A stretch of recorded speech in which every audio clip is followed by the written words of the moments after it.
Rwanda today are the result of this vision and this courage under fire. And since then, we've been trying our best to walk the talk and to work with others in Africa and beyond. So what does liberation mean to us today? The foundation is peace. It is taking for granted our security. It is not having a recent memory of instability and insecurity. It is being a rural woman from Kirehe who can save and then borrow from a sacco because you can hope and plan for the future. So what does the next step of liberation look like for us? Is it Africans freely working and transacting in Africa?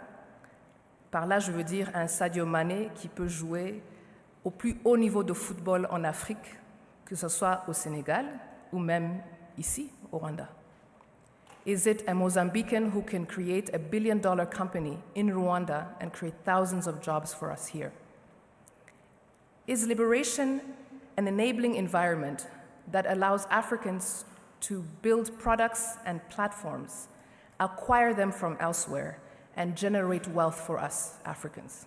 Here I'm thinking a Paystack or an M-Pesa or an Irembo. Is it real job creation that is resilience to shocks, pandemics, automation? Is AI a threat to us? Should we be worried about artificial intelligence? The answer is yes and no. We should be more worried about the fact that young people don't have the skills to be able to build and protect our future. Is it food and energy security? That one is an obvious yes. The way that we feed ourselves and protect our environment is an urgent question we must answer. Is it connecting Africans via trade and travel? No matter how many times I hear this, it's still surprising how little Africans trade among themselves, or how expensive it is to travel by air, or how difficult it is to get a tourist visa in some places, even when you want to spend your hard-earned money. How can we move away from saying this every couple of weeks at the next conference? How can we fully operationalize and benefit from the African Continental Free Trade Agreement? And finally, how can we use our voice and our vote to be and elect the leaders that will set the tone for a dignified Africa, that solves its own problems, that pays its own bills, and that is a global player, far away from the political squabbles and the newest slogans that have nothing to do with us? À toutes ces questions, la réponse est oui, un grand oui.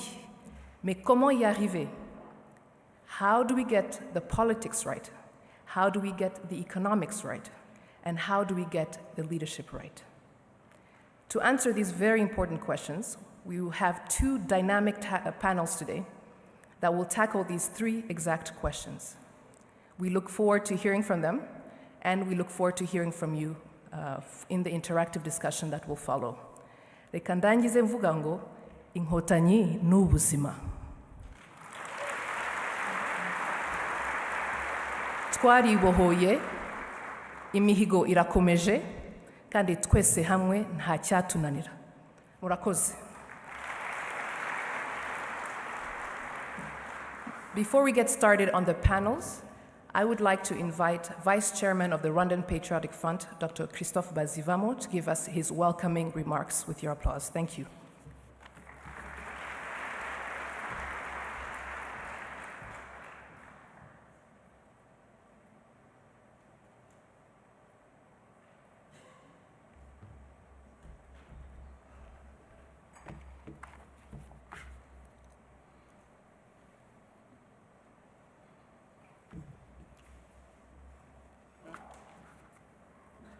Your Excellency, First Lady of the Republic of Rwanda,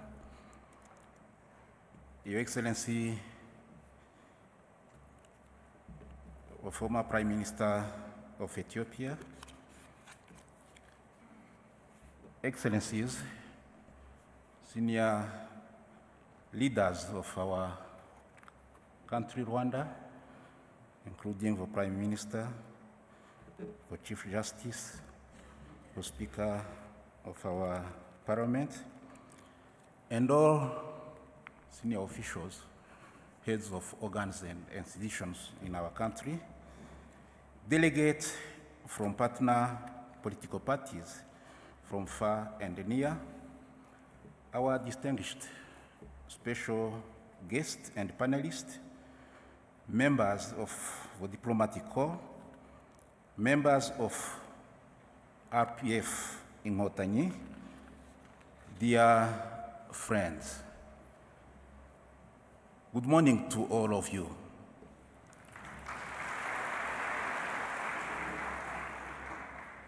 On behalf of FPR-Inkotanyi, especially on behalf of the chair of FPR-Inkotanyi, His Excellency Paul Kagame, President of the Republic of Rwanda, and chairperson of our party, FPR-Inkotanyi, and on my behalf, I thank everyone who has joined us today. An especially warm welcome to Rwanda, to those who've traveled from abroad to be with us today. We are so honored to have so many friends with us to celebrate this 35th anniversary of the founding of RPF with today's international conference, as well as the Congress taking place tomorrow.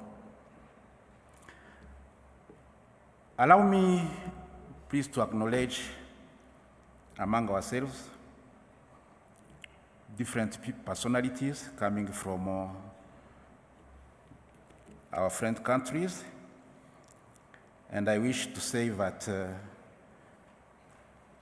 in this meeting, this conference, and also in the Congress, we will be actually very happy to have among ourselves a role model on inspiration for many people throughout Africa and beyond, and especially for our young youth, our young people, our youth, the future of our continent. And this will be, and is His Excellency Paul Kagame, the President of Rwanda and Chairman of FPR-Inkotanyi. He will join us. 35 years seems like a long time, but for those of us who have lived through the rapid changes that have happened in Rwanda, it seems like a short time. Much has been achieved by Rwandans working together under the committed and visionary leadership of His Excellency Paul Kagame, the President of Rwanda and Chairperson of FPR-Inkotanyi, and of course also with our partners. But much hard work remains ahead. This is why we are also so pleased to be able to stop for a moment and take some time to reflect on what liberation has meant for us and others around the world. Your Excellencies, ladies and gentlemen, we are fortunate to have many knowledgeable and passionate speakers today. We look forward to a lively conversation on the meaning and practice of good politics, and also what it will take to drive progress and achieve success in the coming years, especially in Africa. Excellencies, as you all know, we need more tangible actions on the ground rather than words and documents for sustainable socio-economic transformation. And this for not only at national level, but also at continental level. For today's conference is expected to help move in that direction. I wish then to take this opportunity to invite you for insightful discussions, and I take this opportunity to thank you once again and wish you a very, very good stay in this beautiful country, Rwanda. Murakoze, thank you, merci, asanteni sana.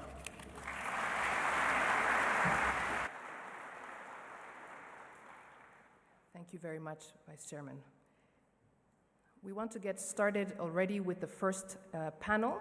As I mentioned earlier, the theme of the 35th International Conference of the Rwanda Patriotic Front is reflecting on 35 years and beyond. And as I mentioned, we'll be answering some of the questions that I posed at the end. The first panel, entitled Good Politics from Liberation to Nation Building, will be tackling one of the first questions, which is how do we get the politics right in this next stage or next phase of liberation. To help us moderate this panel, we'll be joined by Janine Munyeshuri, who is a Rwandan economist and chief strategist at the University of Global Health Equity. She will be moderating, but I'm going to ask all the speakers of this panel to join her as she walks up so we can get started right away. Can I ask the panelists for the first panel to join us immediately on stage? Welcome, Janine.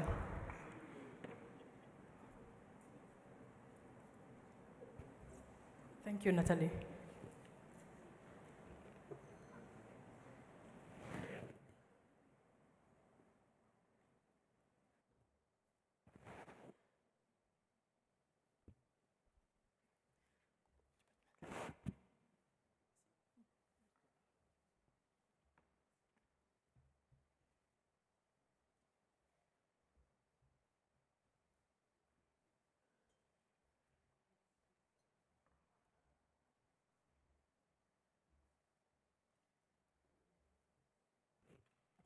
Good morning again. It is my great honor and joy to be sitting in such great company discussing this topic. I had a chance to chat with some of you this morning and yesterday, and mostly the great joy also to share a couple of words with the elders from, I would say, the ANC, Chama cha Mapinduzi, and somehow to ANC. We evoked, at least Natalie evoked, the concept or these simple words, good politics. And we didn't unpack it. I wanted, as an introduction to the discussion, actually quote the chairman. And you will bear with me as I read. I wish I could have memorized, but this I would not want to paraphrase. Wait a second. Back in the days, right before the contingent of the 600 was sent to guard the RPF members and delegation in Rwanda, there is a video, I think you can find it online, where the chairman is giving his teachings and final remarks to his troop.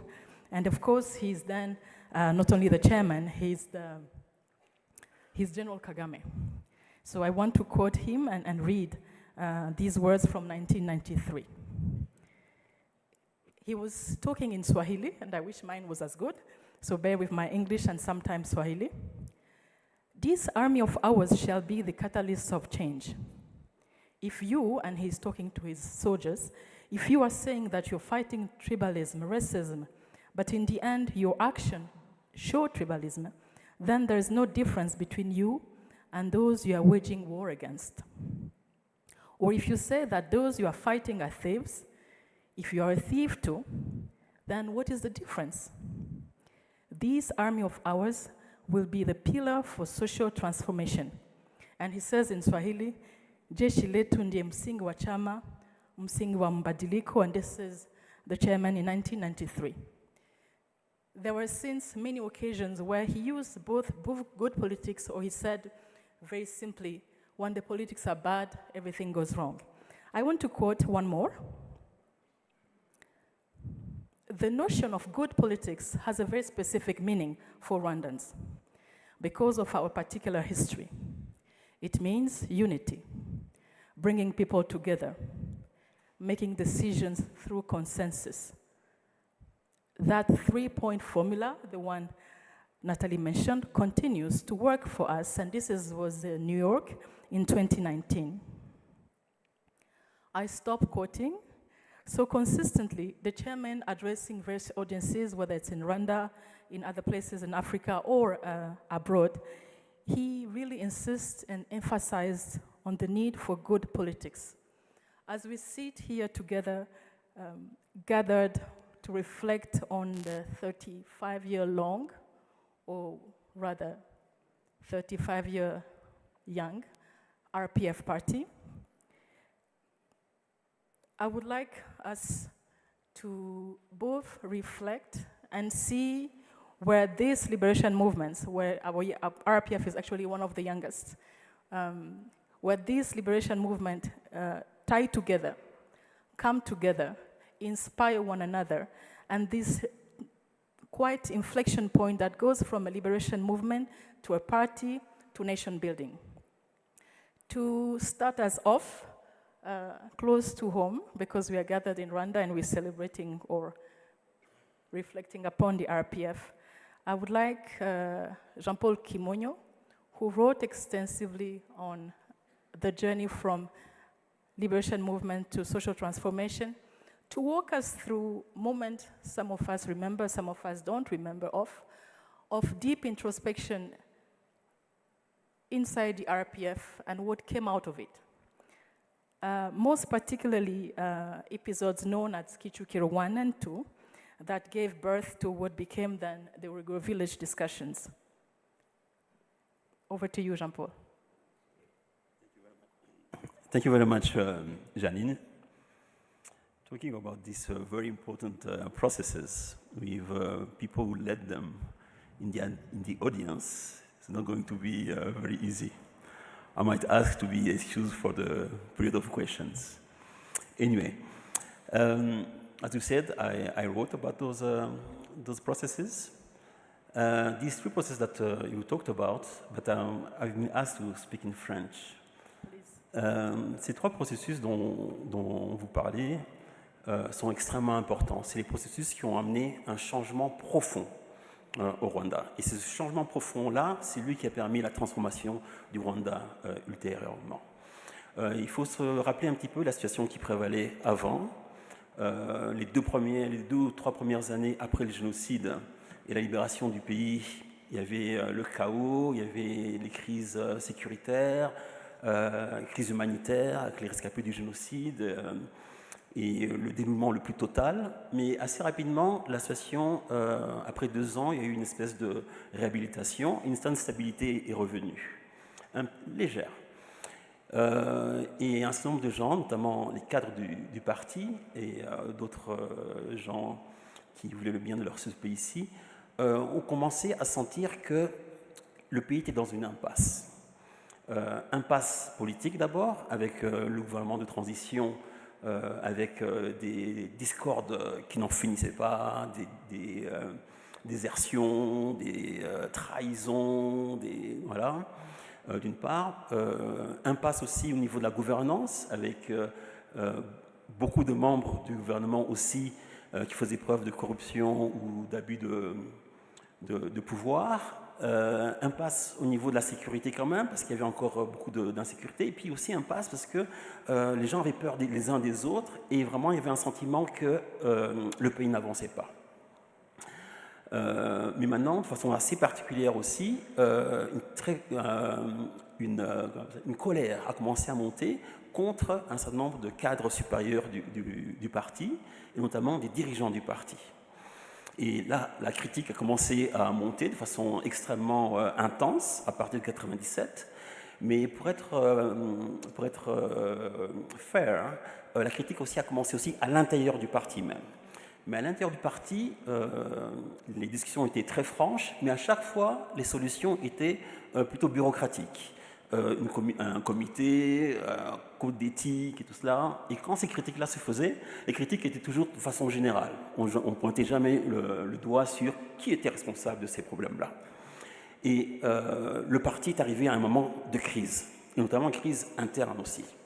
Et donc le parti a décidé d'organiser un congrès, même si ce n'est pas le nom qu'on avait donné à ce congrès-là, donc Kichukuro 1.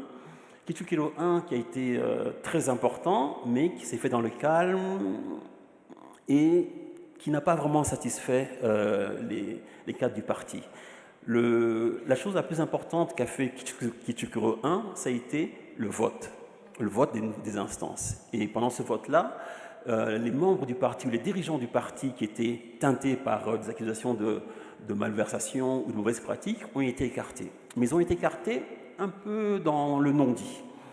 Et malgré une nouvelle direction politique, c'est à ce moment-là d'ailleurs que le vice-président, ministre de la Défense de l'époque, est devenu président du parti, les cadres n'étaient toujours pas satisfaits.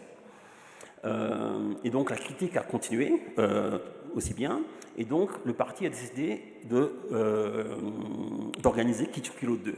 Et cette fois, Kichukuro 2 était organisé de façon à ce que tout soit mis sur la table. Bien que c'est ça qui a été l'intention, tout n'a pas été vraiment mis sur la table. Les gens ont été quand même assez polis, je dirais. Mais ce qui est bien de Kichukuro 2, c'est que les membres du parti ont décidé de répondre à la critique extérieure dans les journaux, tout cela, et donc profiter de Kichukuro 2 pour vraiment aller jusqu'au bout des choses. Et à l'issue de Kichukuro 2, il y a une clarté politique qui est venue, à savoir que les mauvaises pratiques, la corruption, abus de pouvoir, l'arrogance de certains n'étaient plus acceptables. Et donc là, vraiment, il y a eu une rupture politique profonde. Maintenant, entre les deux processus, il y a un autre événement très important qui est intervenu, c'est l'élection de Urugwiro.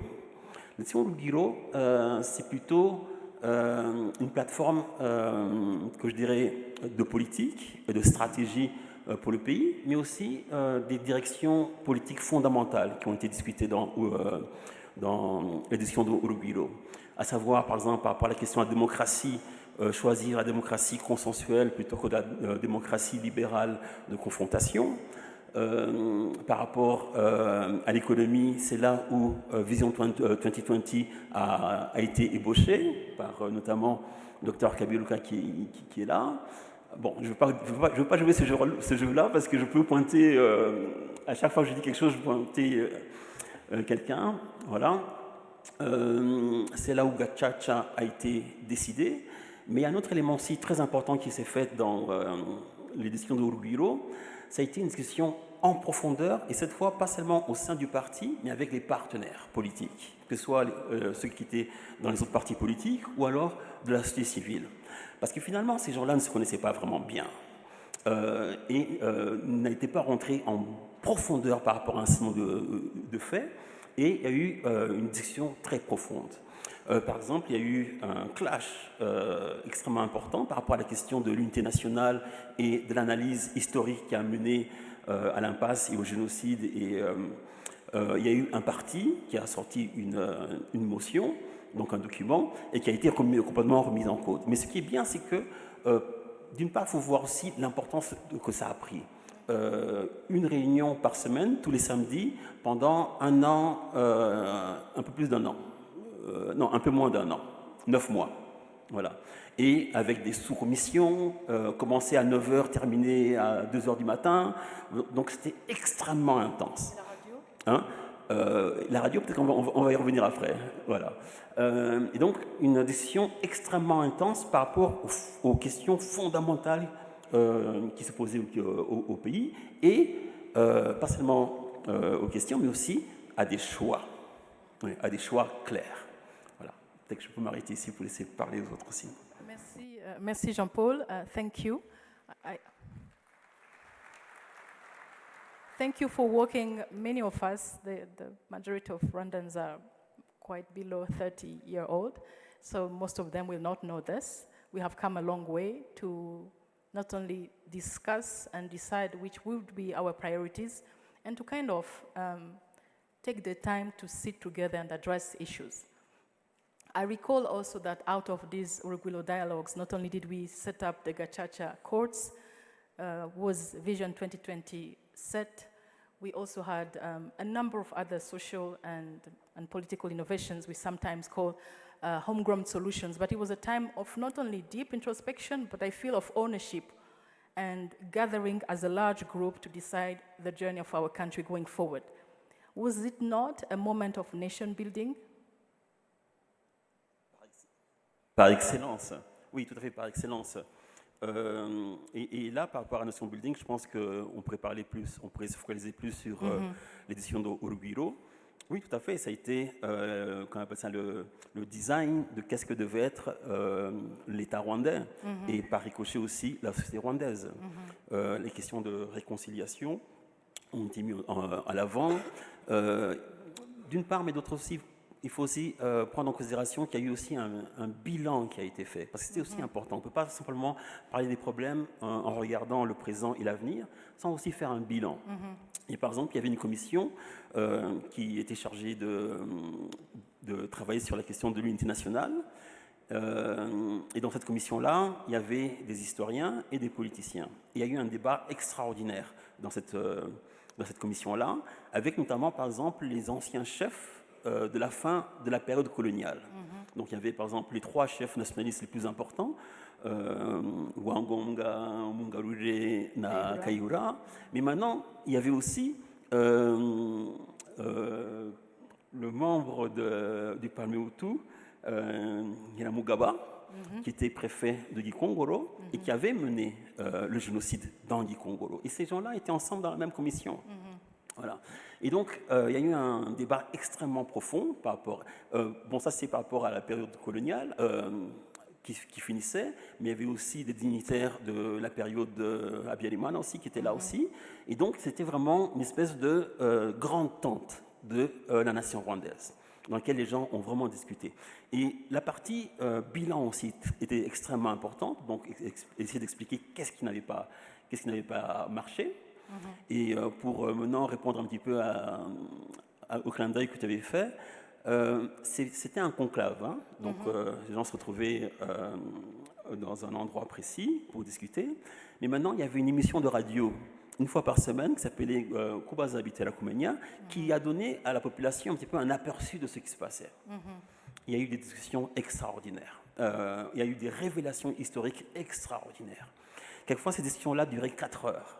Et quand on circulait en ville, hein, on pouvait voir que les gens étaient sur le radio et que la circulation avait diminué. Merci. Thank you. Talking of long debates, long mediations, long conversation, Ambassador Mpungu, I'm coming to you. Thank you for gracing us with your presence today. And as we were chatting and having a coffee, I want to introduce him first to the audience. He is a retired ambassador from Tanzania. From diplomacy, went and ventured into business, and most particularly where we have our strong tie together, you were the liaison from your government into the peace talks in Arusha. I want you to talk to this particular moment when you got involved with Rwandan politics. You did mention a story, which I hope you will mention, of sitting more than 20 hours with Rwandans from both parties. Please. Thank you very much.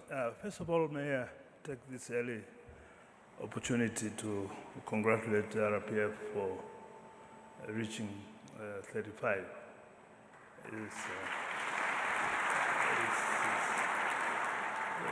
It's quite a young age, but given the circumstances of RPF's birth and the challenges that I had to face, you know, it's almost unimaginable that RPF could achieve so much in 35 years.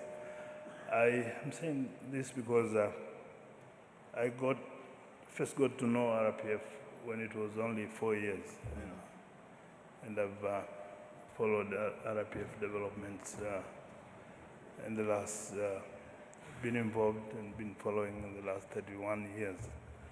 And indeed, we've done a lot. And My initial involvement, as you had pointed out, indeed was in the context of the Arusha peace negotiations, and here I interacted quite closely, quite deeply with the RPF leadership. I was glad to see Tito there. He was surprised that I've gone more grayer than him, but not knowing the trouble that he was causing to me in Arusha is what caused the gray hair. But, you know, interacting with the RPF at that stage during the negotiations first, you know, to stop the fighting. This was the time that we made, as a region, we made serious interventions to stop the fighting after the previous attempts had failed. And to stop the fighting and to start serious negotiations about addressing the fundamental issues that have caused the conflict and envision the new Rwanda that we wanted to create, the Rwandese themselves wanted to create, and define how to reach the new Rwanda that the Rwandese themselves wanted to reach. Put mechanisms for taking us to that stage, and so on and so forth.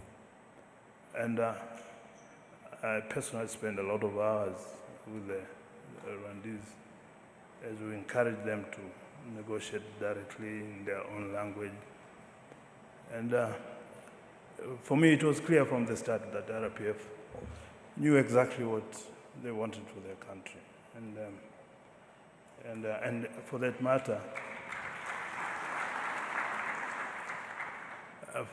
whenever I wanted to get good concessions for the way forward, I usually used to go to the RPF. Although they used to accuse me that I was treating RPF, I think there's a Rwandese proverb that I was treating RPF kama mgomba mfupi.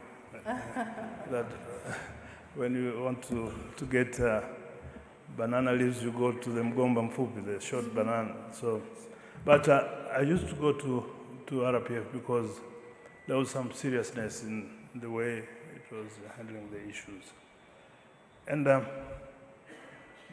the rest is very much known when it came to power, and my colleague here has explained very, very deeply, very extensively. But I want to say, having been born under very difficult circumstances, and then later on to take the responsibility of leading the country in the new global order, which was also changing very fast in the 1990s, you know. Within Africa, we had resolved our other final problem, where Tito comes from. South Africa got liberated, and the whole of Africa now was focusing on real issues of development. And the RPF came to power with this deep understanding of what was good for Rwanda, what was good politics, in terms of bringing the true definitions, the true meaning of liberation, looking at programs that improve people's lives in areas of education, provision of health services, water, housing, and all these things.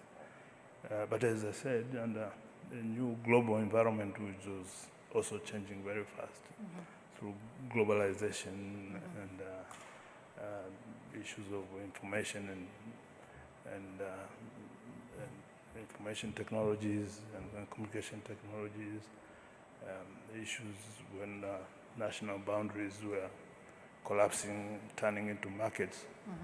And the RPF also responded to those challenges of this new global environment very, very effectively, very responsibly, and to the great benefit of the Rwandese society.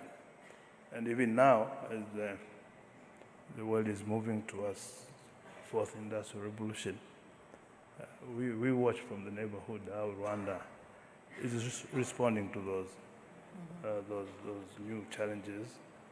And in fact, using this technologies that are available to effect exponential growth to the society, because given the magnitude of development challenges that we have, the linear growth path cannot resolve, and taking full advantages of the technology that are available in the fourth industrial revolution, Rwanda is making a lot of strides. And again, the situation is not getting easier. We are now, the whole world now is facing geopolitical challenges, and I'm sure Rwanda will also measure up to the challenges and the opportunities that will come. Thank you very much. Thank you, Ambassador.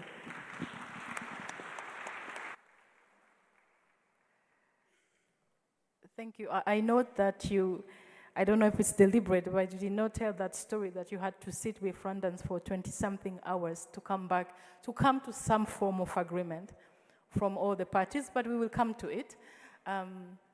Right on your right, there is Marie-Chantal Nduhungirehe, my sister, Marie-Chantal. I did ask you prior to this panel because I was not so sure actually. I know that your family was PSD. If you were RPF and you said, I don't belong to any political party.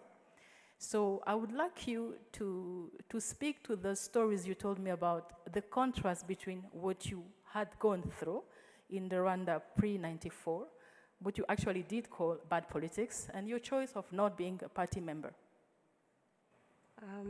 Oui, moi, ce sera en français. Ariko mwiriwe. Donc nitwa Chantal Nduhungirehe.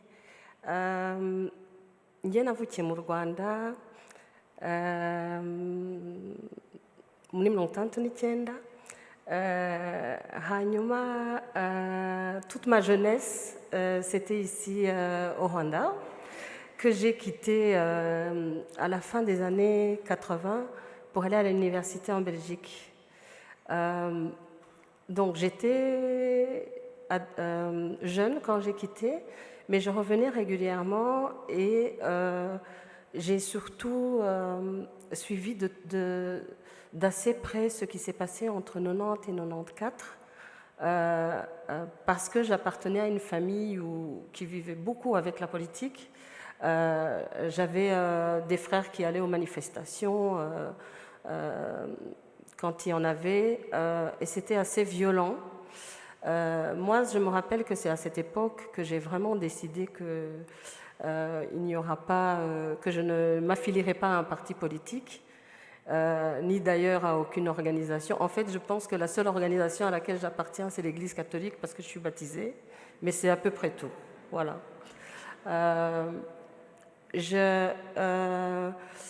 Moi, il y a quelque chose que je trouve qui est très important pour moi dans les valeurs que véhicule le FPR.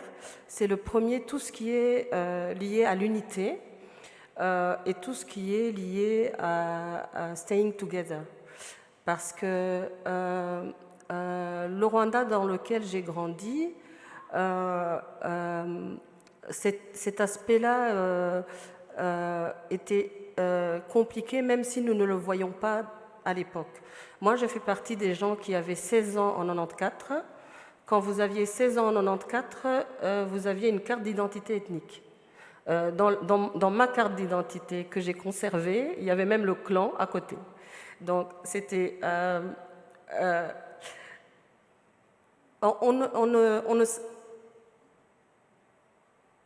l'époque, personnellement, je ne me souviens pas m'être posé la question de savoir, par exemple, si c'était normal d'avoir des partitions comme ça dans la population. Je ne me suis pas vraiment posé la question. C'était des sujets dont on ne parlait pas d'ailleurs.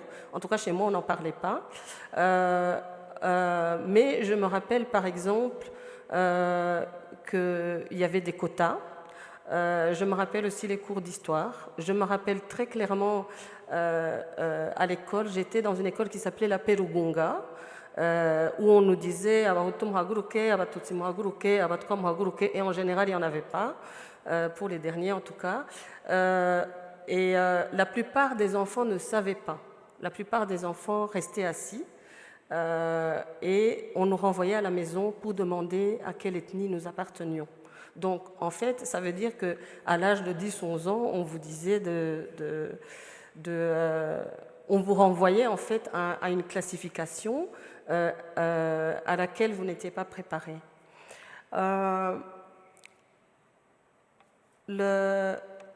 Pour ce qui est du FPR, en fait, moi, njyewe Inkotanyi ya mbere twahuriye mu Bubiligi muri 1989 yari avuye i Burundi ari impunzi hanyuma njye nakekaga ko ari umurundi en fait kuko yavugaga ikirundi yavugaga antuka hamwe na accent y'abarundi noneho yegera abanyarwanda babaga aho ngaho aho twigaga i Louvain-la-Neuve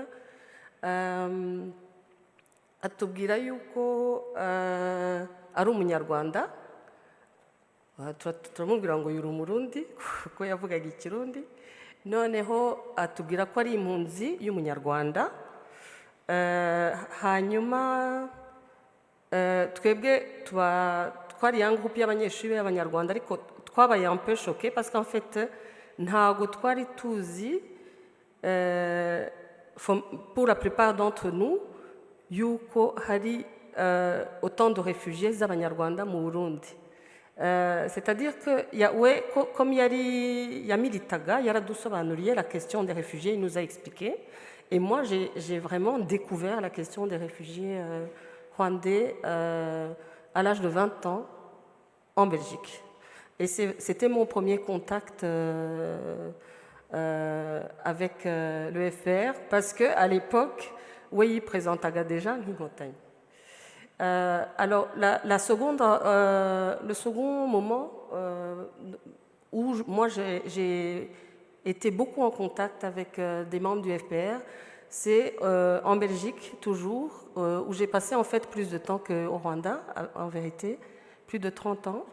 Je suis rentrée après le Covid et c'était au moment où on travaillait sur les lois sur la négation du génocide en Belgique.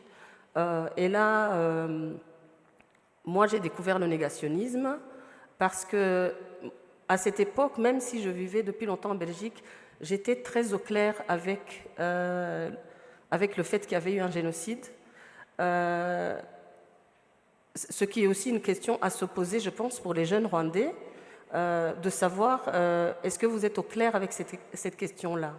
Et donc, on a dû se battre, on s'est mis à plusieurs, on a dû se battre parce qu'on s'est rendu compte que en Belgique, il y avait du négationnisme et la plupart des gens avec lesquels on travaillait, c'était soit des rescapés, soit des membres du FPR, soit les deux d'ailleurs, souvent. Voilà. Pour le reste, pour tout ce qui concerne la politique, en fait, la gouvernance, moi, je le vois maintenant.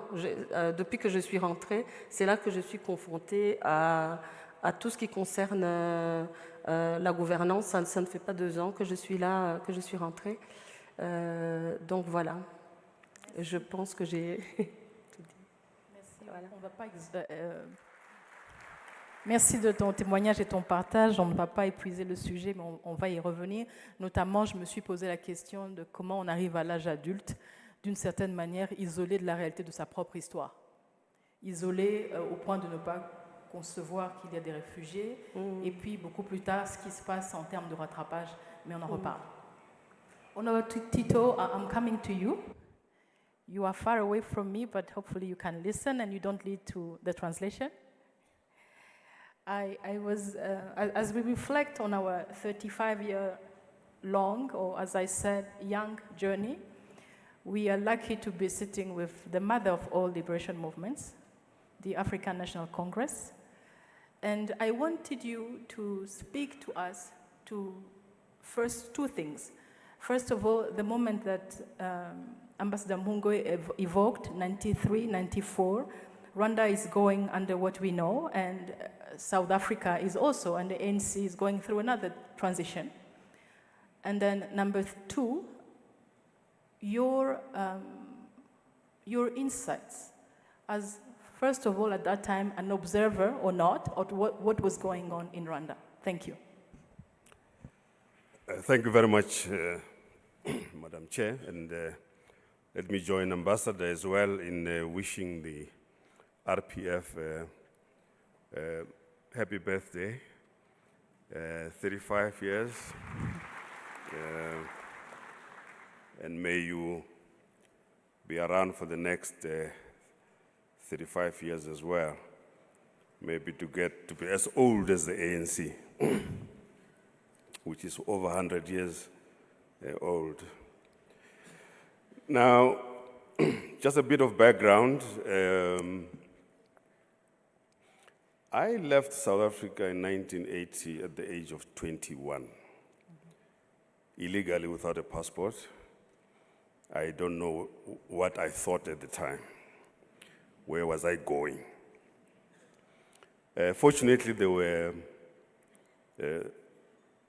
structures of the African National Congress in Lesotho where I went, and we were welcomed there.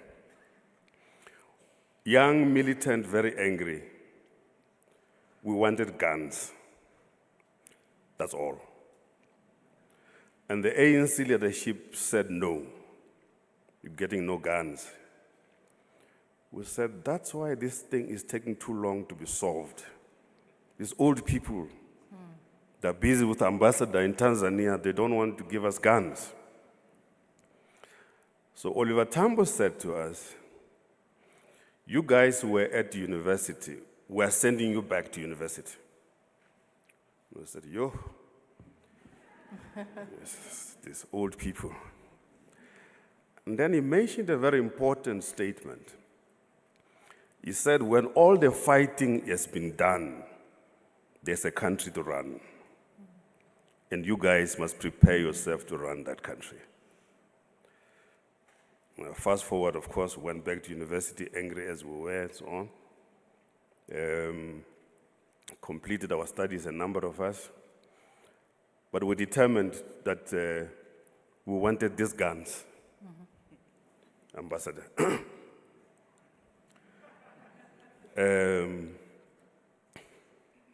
We wanted these guns. Fortunately, in the ANC those days, if you have not undergone military training, you were taken as an uncircumcised boy. So you had to undergo military training. So after completing studies and so on, went to Angola to do military training. I'm talking about around 1988, that time. What then had happened was that somewhere around 84, 85, the mass uprisings in South Africa were intensifying. And the apartheid regime was getting nervous. And they began sending out feelers, one to Nelson Mandela in prison, and also to the ANC in Lusaka, whether there was any possibility of negotiations. And the ambassador was also aware of this, because he was very close to one of the architects of the so-called talks about talks with President Mbeki. They began that process of talks about talks, and then the economics team that I was part of was also now beginning to be involved in what we call talks about talks. We're meeting the economists from the apartheid regime in different parts of the world to try and see whether there could be any common understanding of what the South African economy is going to look like after apartheid. Of course, there were major differences at the time because the ANC was still very deeply rooted in the framework of nationalization. And the National Party government, or the apartheid government, the economists were deeply rooted in the so-called privatization and free markets. So we're at loggerheads. Fast forward, so by 1989, it became clear that negotiations had to start, serious negotiations. And the feelers which were sent to the ANC in Lusaka was that in early 1990, the ANC and other liberation movements would be unbanned, return home, prisoners will be released, so that genuine negotiations could start. The apartheid government had thought that the ANC was at its weakest point, and therefore negotiations would mean that they can easily win over. That cadres of the ANC were tired of living in exile, wanted to go home. And therefore, it would be an easy victory. So fast forward from 1990 then, negotiations start in earnest. So a number of us were divided into working groups, the economic front, security front, and so on. And that's when the negotiations began to intensify. At some stage, they broke down because of lack of understanding, and we had to go back to the negotiations table. Eventually, by 93, we're close to finalizing, and we eventually in 94 started elections, which were overwhelmingly won by the ANC. Now, I come to the difficult part. We then entered into government in 1994. Of course, we had never governed anything. Didn't even know where the toilet for the minister's office was. Then I was Minister of Labor at the age of 36 then, a bit old on average compared to the Rwandese ministers. Well, much younger, more energetic. President Kagame tells me that they're very energetic and tech savvy. So I was Minister of Labor, and I worked through the process. But at the same time, we were negotiating the final constitution in what we termed the Constituent Assembly. Some of the terms Ambassador will be used to from those old days. And by 1996, we had completed negotiating the final constitution. And the government was getting in place. The bad part that I want to talk about very quickly as I stop is that government can corrupt people. Sudden access to massive resources in a highly complex and rich country like South Africa. The temptation for corruption is very high. See, when somebody comes to you and says, I would like to meet the Minister of Mines, do you have his contacts? You say, he has an office. Why don't you phone the office? No, I want to meet the minister. You know, there's something funny going on. Why don't you go to the office? Why do you want to meet the minister at the hotel and not at the office? And that's when corruption starts creeping in. And I must say, sadly, there have been a number of people in the African National Congress who have been caught in corrupt practices, similar to what you described earlier, that the RPF had to go through.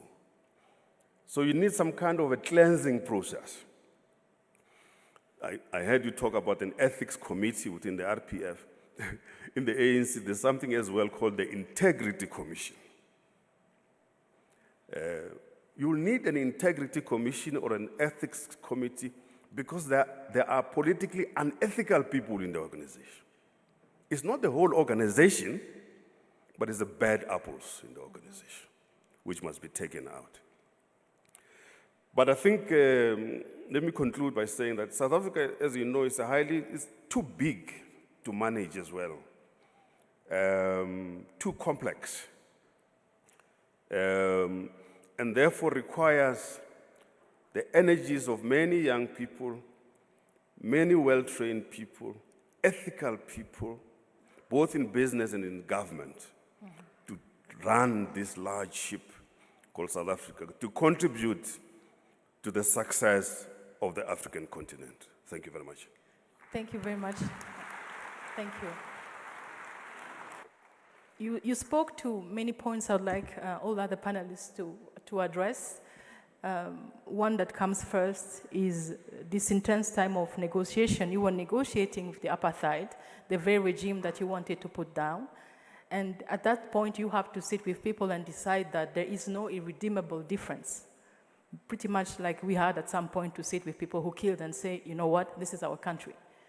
And the second point you touched upon, it's key now and it was key then, the discipline it requires to sustain the gains we have made. And one point that we all touched upon was the moment of seizing power and what to make of it. I want to come back to Jean-Paul Kimonyo. He mentioned when the new South Africa Constitution was created, and we also had a new constitution, I think in 2003, that came from those Urugwiro dialogues. What were the deliverables, if we had to put on a checklist, because we then matched them with an accountability system, what were the key deliverables out of these Urugwiro dialogues? Vous avez mentionné un premier, à savoir la Constitution de 2003, mais avant cela, il y avait une commission constitutionnelle et ensuite la Constitution de 2003, même si les grandes lignes directrices que devait adopter la Constitution constitutionnelle avaient été élaborées pendant l'édition de Urugwiro. Il y avait Gacaca, qui était quand même un problème extrêmement important, donc permettre à la population, ou alors donner le pouvoir à la population de juger elle-même des criminels, des présumés criminels de génocide, un peu partout dans le pays, sans avocat, avec un processus complètement endogène, qui n'était pas... il n'était pas facile de s'entendre sur cette question-là. Il y avait la politique de décentralisation qui est aussi sortie de l'édition Urugwiro, mais la politique de décentralisation associée à le développement centré sur les citoyens. C'est un autre développement qui est sorti de cela. Ensuite, il y a d'autres institutions. Je pense que l'Ombudsman aussi, le bureau du Ombudsman aussi est sorti d'Urugwiro. Donc il y a un certain nombre de choses qui sont sorties. Mais au-delà des deliverables, je pense que les deliverables sont très importants. Hein. Je pense que ce qu'il faut comprendre, c'est que les décisions d'Urugwiro ont balisé la voie pour la transformation ultérieure du Rwanda. À savoir que la plupart des grandes politiques qui ont permis au pays de se transformer sont venues d'Urugwiro. Merci pour nous ramener dans les deliverables de Urugwiro, mais également toucher le point des institutions qui ont été créées et certaines qui, à mon avis, n'ont pas la reconnaissance qu'ils méritent, notamment les Gacaca qui ont adressé de la manière dont ils l'ont fait, de façon endogène, comme tu l'as dit, mais également de façon organique. Il fallait résoudre la question d'une impossible justice dans un pays qui n'avait pas de système, avec des gens qui n'étaient pas éduqués. Je pense que nous n'avons pas assez rendu hommage à l'extraordinaire innovation qu'ont été les tribunaux Gacaca. Si je peux me permettre, on ne peut pas parler des décisions Urugwiro sans parler de Kitchukiro 1 et Kitchukiro 2. À savoir que les décisions d'Urugwiro ont été surtout une plateforme programmatique pour développer le pays. Mais maintenant, Kitchukiro 1, Kitchukiro 2 a donné l'élan politique. Parce qu'ensuite, après l'année 98, il y a eu toute une campagne de lutte contre la corruption qui a été extrêmement intense. Et la campagne de lutte contre la corruption n'est pas sortie de Lugulo en tant que telle, elle est plutôt sortie de Kitchukelo 1, Kitchukelo 2, mais aussi du leadership du président du FPR à ce moment-là. Coming back to you, Ambassador Mpongwe, and also you, Honorable Tito. So we're looking at the processes that have been put together in this country to not only tackle and fight corruption, but to intrinsically kind of not give it space. As you observe our country in your respective from your respective angles, what would be the piece of advice you would give us? Ambassador Mpongwe.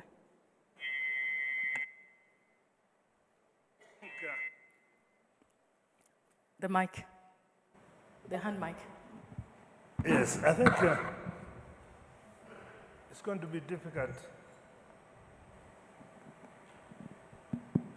I think it's going to be difficult to give RPF a piece of advice because, as I said before, you know, the movement has been very clear of its historic and strategic task within Rwanda through the struggle and even after the struggle. But certainly, the kind of discipline that I've observed, and as I said, I've known RPF for the last 31 years. I'm impressed with the kind of discipline and the kind of sharpness of focus along the lines that you mentioned about being together, taking responsibility, and thinking big. And I think once you invoke these three principles, you leave very little chance for these minor issues to creep in. And I think in that sense you're doing very well. But don't drop the guards. Keep on, you know, maintaining that kind of discipline, and that's what is making Rwanda move much faster than a lot of us around you. Thank you. Thank you. Thank you for your kind words. Honorable Tito, on the very same question.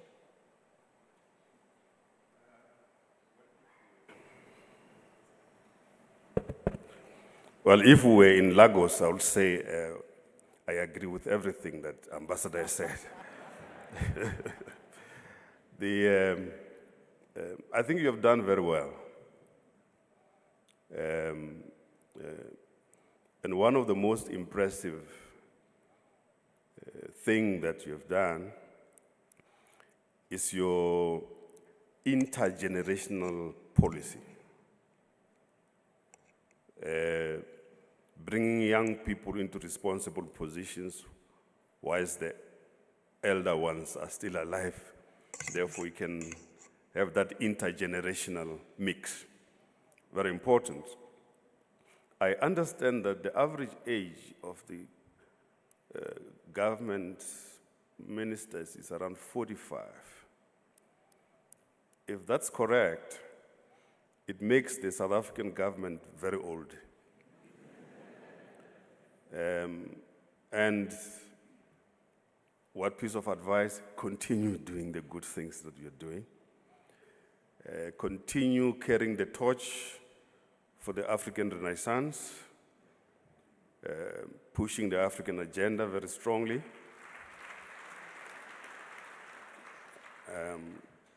Continue to make the city of Kigali clean.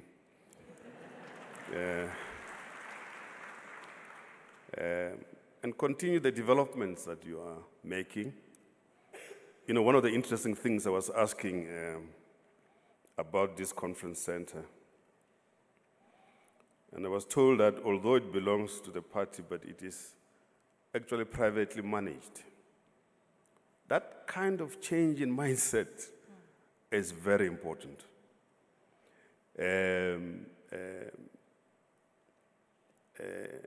It's a different type of mindset.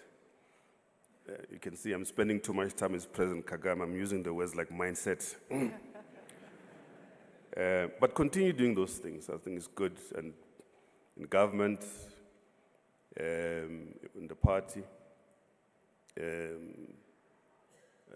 So I agree with the ambassador. Thank you.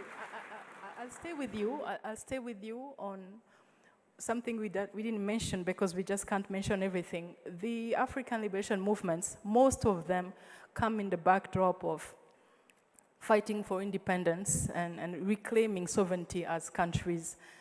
And today, as we think about the journey of RPF as a party, there is not only Rwanda, but Africa. And you were a member of the African Union Reform Team. Would you say that what is true for a country, that we can sit with deep rifts and try to mend them, would you say that what was true for Rwanda and Rwandans as a people and the country could be true for the continent? Ditto. Oh. There's just one small thing that the RPF will have to confront in the years ahead. That is developing from being a broad front into a defined political party. That's going to come in the next couple of years. I see it in the ANC, which has always been a broad church, but increasingly is becoming definable as a political party. I think once you get involved in government, in parliamentary politics and so on, it also begins to shape your organizational structure and how you function. But I think it's early for a 35-year-old organization, but it will take a bit of time. Now, I mean, whether it's Chama Pinduzi, there is ZANU-PF, MPLA, Frelimo, we see changes as well happening in these former liberation organizations. In fact, Chama Pinduzi comes from TANU. Yes. So you'll see these organizations as they mature, becoming more political party and less broad fronts. Doesn't mean that you're going to chase away a number of people. It just means that even the way you do things to begin to change. I mean, I see it in the ANC, for example, the chief whip in parliament, the relationship between the chief whip and the speaker of parliament, and then the chair of the party on the other hand, requiring a new way of working together, which was slightly different to when you were not in government. So, and also over the years when you are in government, there's too many exogenous factors that come into play that you have to be aware of.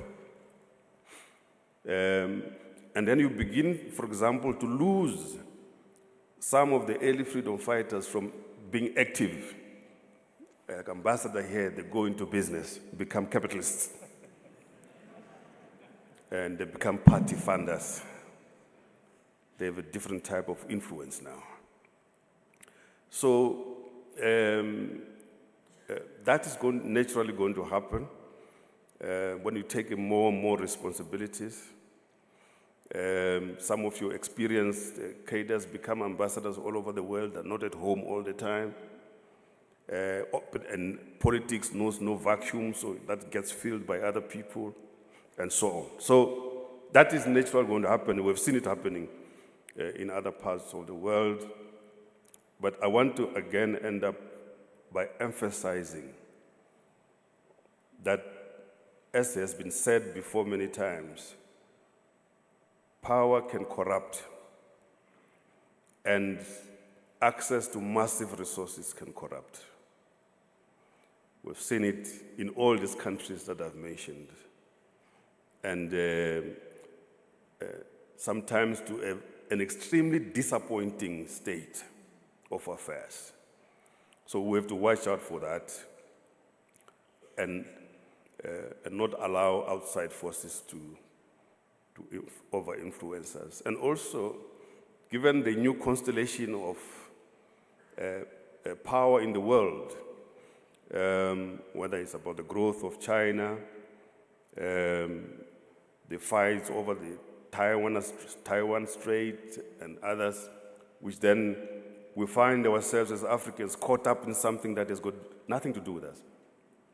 So if we're not properly organized, we're likely going to be fighting other people's wars.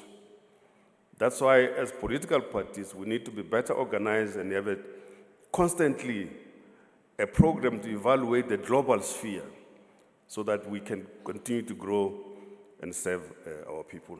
Ambassador? Okay. Thank you. Thank you very much. The need to remain vigilant, to self-assess, self-criticize, and keep alert as the world changes and we change as well. We have heard a lot of great wisdom from the gentleman on this panel and a little less from Marie-Chantal.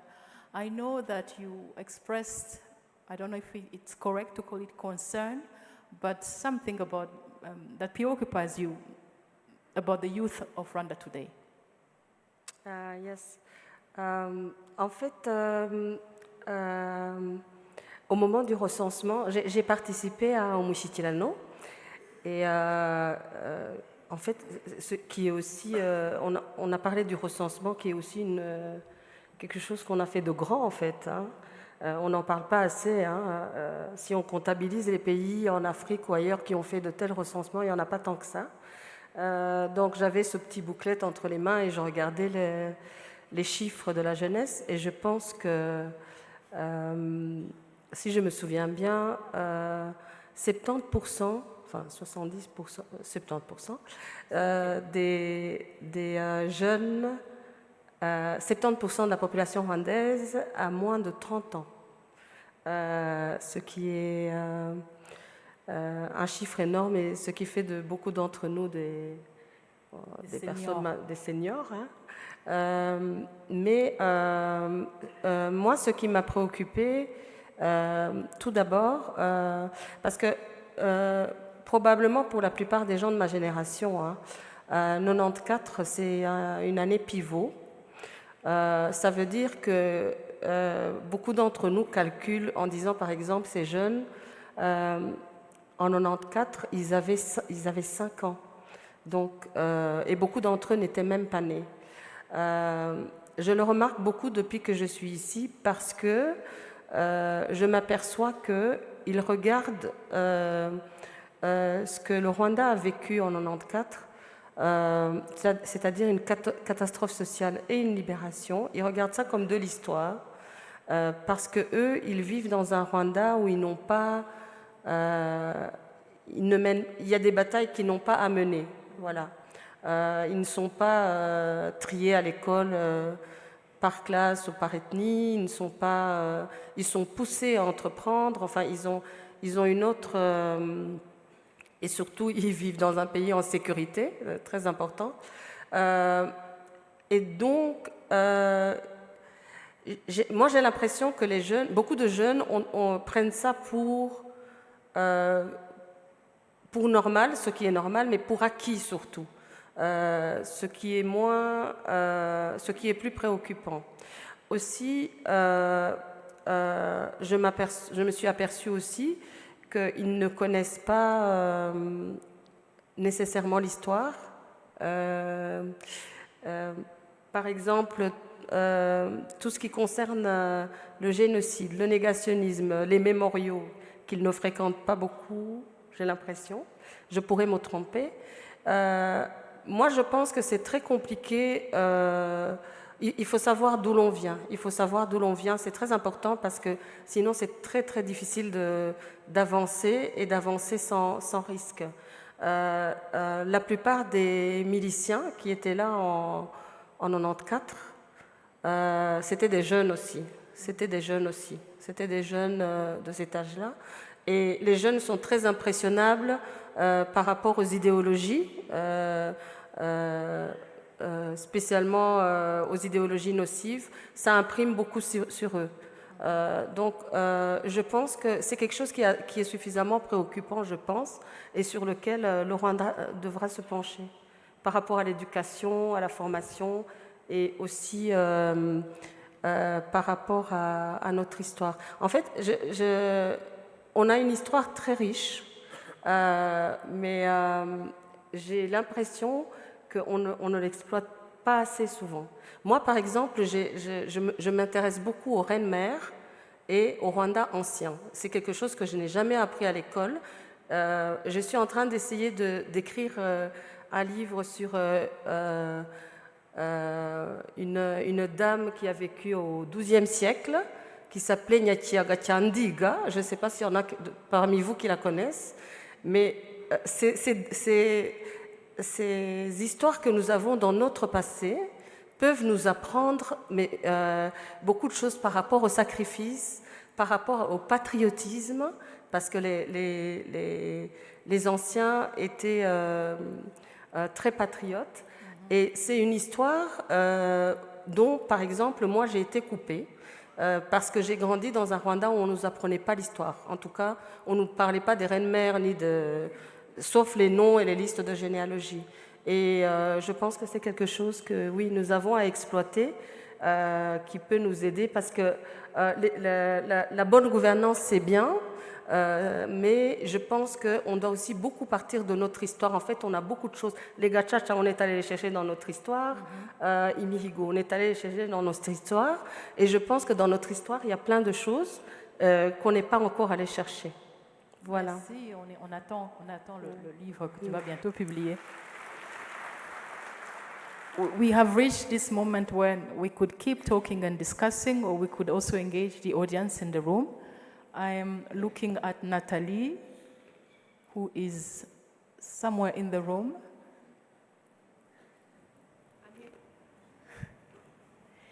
I hope you have collected a couple of names for contributions or questions. Yes. I think to get started, just as a housekeeping, when you're going to share, please stand up and tell us your name so that we're able to also see you on the screen. The first comment we got, a request to comment, was from Diko Mukete. Where are you? You're there. Do you have a mic?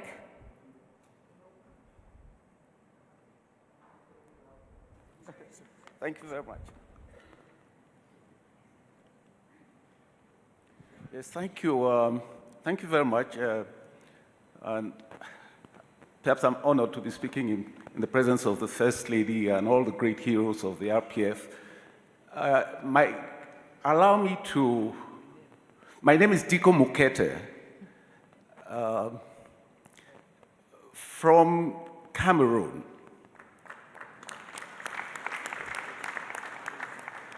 And also in Munyarwanda. Yes, if you'd allow me, I'll make just a few quick comments. First of all, we are celebrating the 35th anniversary of this great organization. I'm certain that time did not allow the panelists to elaborate on the background. The reason I'm saying this is that, as one of the speakers said, Rwanda has a glorious history.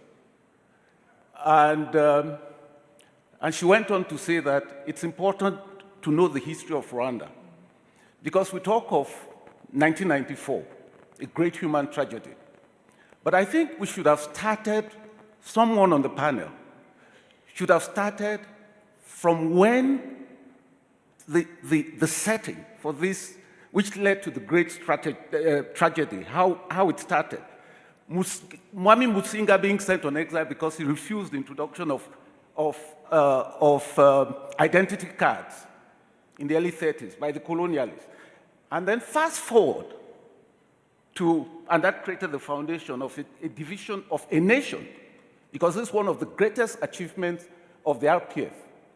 Building a nation which is staying together and building a capable state, which they did, they laid the foundations for during the famous Urugwiro discussions of 1999.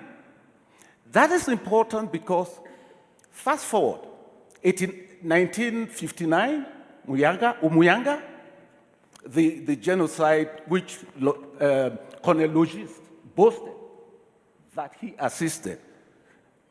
63, December, 73, these are massacres. And of course, you know, and in between this period, people are being massacred in Gikongoro because of their ethnic identity. Then you fast forward, then you get to 1987, which is where we should start from. 1987. During this time, we're faced with a situation where Rwanda is going nowhere. There's ethnic politics, massacres are going on. Most people only hear about the genocide, focus on the genocides of the Tutsis in 1994. But there have been genocides which culminated in this great genocide. And a group of people get together and say, no, of course, we're in refugee. We want to go back home to a land our parents have been telling us it's a land of milk and honey. Where things are not working, we've learned lessons. We're going to create an example for Africa. This is the genesis of the RPF. Not only going home, but to create an example from Africa. It's important. 1987, Kampala, Washington. Our main thrust is to reunite our nation, draw from the lessons of the past of Rwanda. Rwanda of Ruganzu, Mbiwa, Rwanda in the 14th century, Rwanda of Ruganzu Ndori, Rwanda of Rabugiri, Rwanda of Musinga. These were the inspirations. And even, why not, Rudaigwa? It's important because I say this the point I'm trying to lead is Rwanda had things to draw from its past. And God blessed them with a great leader whom I would compare to the Atatürk of Turkey. When a country is lucky, once every 200 years, they get a great leader. It's a blessing. And Rwanda was lucky to get that great leader, who now embarked on the Renaissance, because what we're witnessing is a Renaissance. And I don't want to take much time. I just also wanted to say that the RPF must be congratulated because, with all due respect to the panelists, it is one of, in my own historical research, it is one of the movements or parties which have achieved and maintained ideological purity. Secondly, we know a lot of liberation movements went off track because they did not adopt something which is very close to the heart of the RPF, non-entitlement. It is the key. Because once you have entitlement, that breeds corruption. It means that you have to sidetrack meritocracy, et cetera, et cetera, et cetera. So really, I think the panelists have dealt with the post-94 period very well. I just wanted to say that we are dealing with addressing the 35 years of the RPF, and we should try to take into account the difficult situation the country was even before 1994. There were massacres going on from 1990 to 94.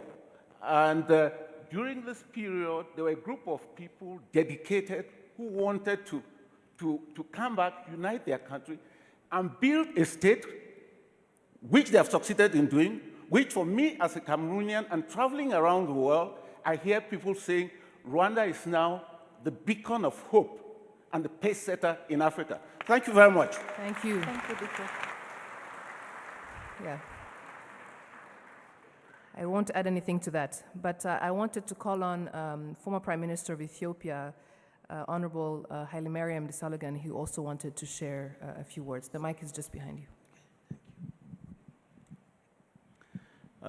Thank you very much, moderator. First of all, I would like to echo happy birthday, 35th for RPF. I came from a country where a liberation party led for several years, and I just want to draw a lesson. I would like to say RPF shouldn't be complacent.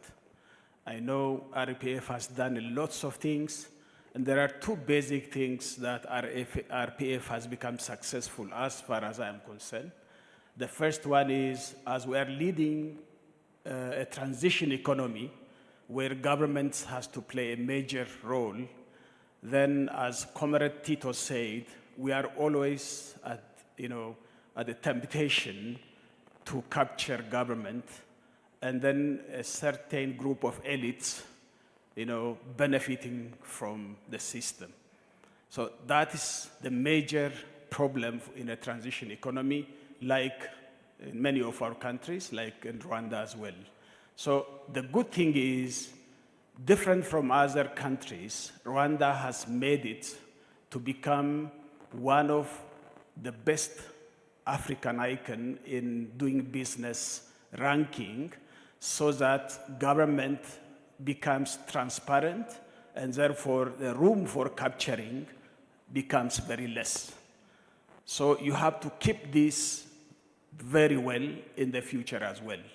That's, Comrade Tito mentioned a number of liberation movements, including ANC, now suffering from state capture. My own party, EPRDF, has failed because of the state capture. And similarly, ZANU-PF and other liberation parties are still struggling. So the most important issue is this rent-seeking behavior, which RPF is very good at, but you shouldn't be complacent.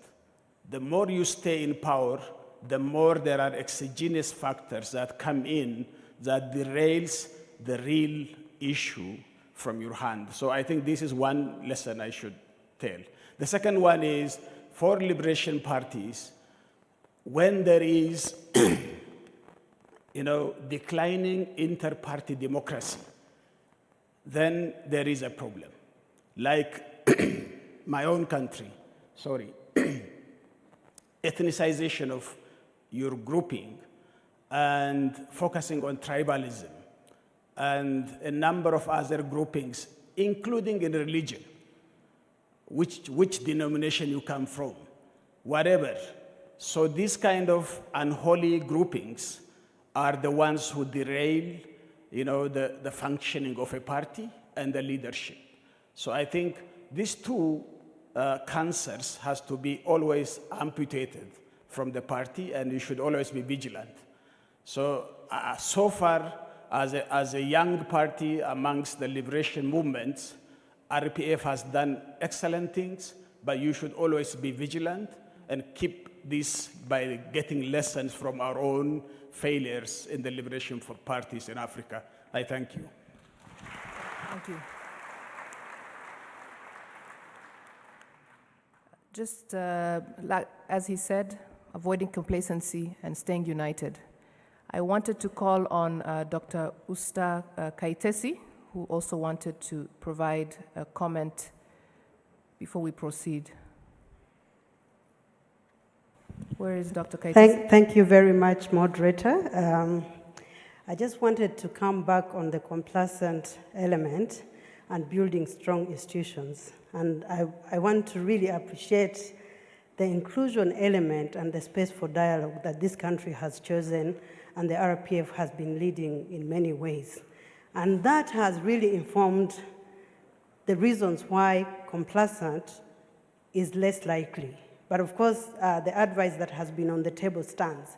So, and I'll give the example of the intention of being inclusive, not at the intellectual level just, but also not at the strategic level just, but also at the citizen level. So the Rwanda Governance Board, which is the institution that is in charge of promoting good governance and service delivery, collects every year a citizen perception survey on service delivery. And through that, the citizens are able to inform their evaluation of the governance system of this country and the service delivery. And I wanted to just highlight that through that particular practice, we are able actually to even allow the space to understand how much those who are performing and delivering on good governance and good politics are doing it. And that brings back to the definition, and I think I want to really end at the definition of good governance that this country took through the Urugwiro dialogue, which is accountability, transparency, and efficiency in using the scarce resources that this country has. So if citizens are able to grade the mayors on how much they allow them the space for participation, and if they are able to grade them on how much they are satisfied on delivery of the transformational journey, I guess that permits how we deliver on good politics. So, as earlier said, the political intention of inclusiveness, the political intention of accepting dialogue permits the inclusion and the intergenerational inclusion. And allow me to end at this. Once I spoke with one of the senior cadres of this RPF, and he mentioned something that I hold dear. He said that from the beginning, RPF chose to be inclusional.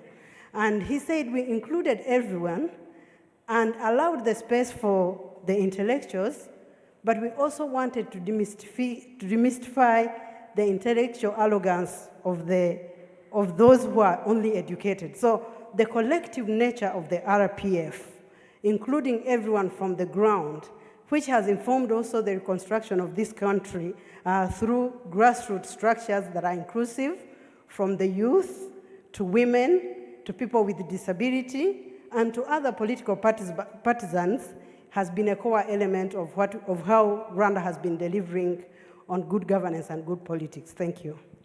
Thank you. Thank you, Usta. We have a couple of announced interventions.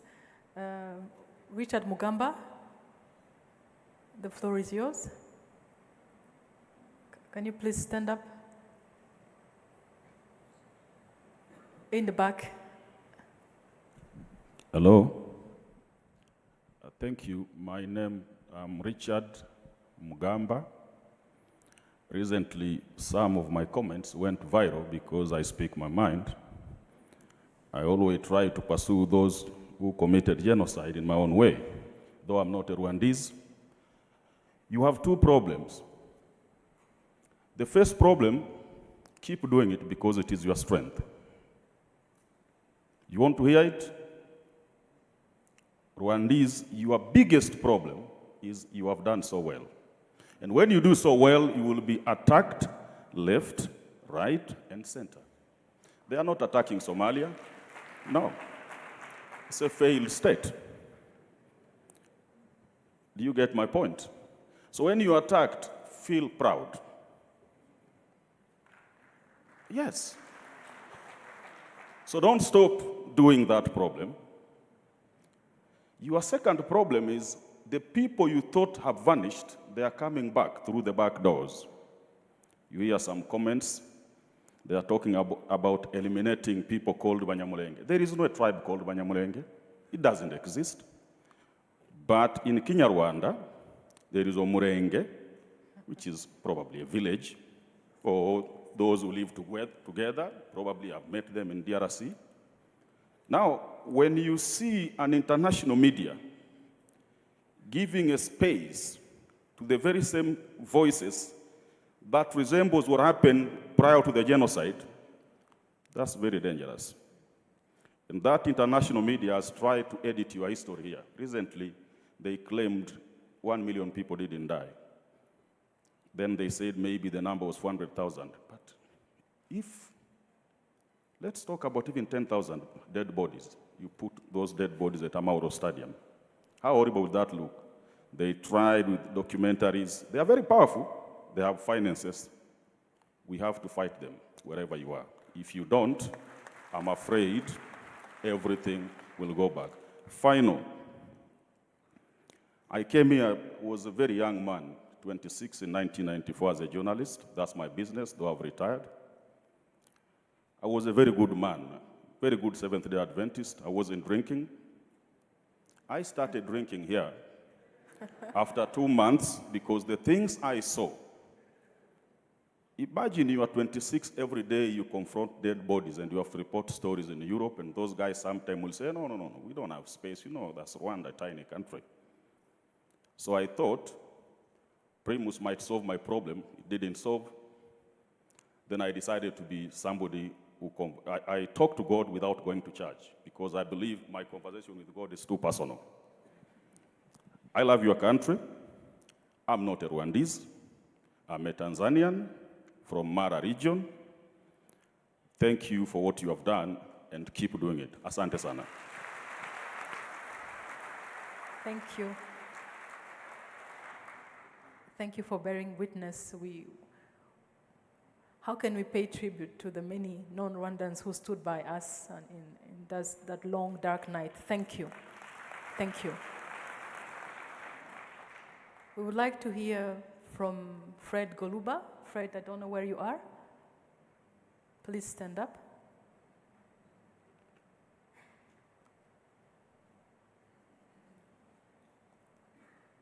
Thank you very much, Janine. I could have a lot to say about Rwanda. I first came here 23 years ago, purely by accident. I had just left university, and I'm a political scientist. I had learned a lot of interesting things in politics.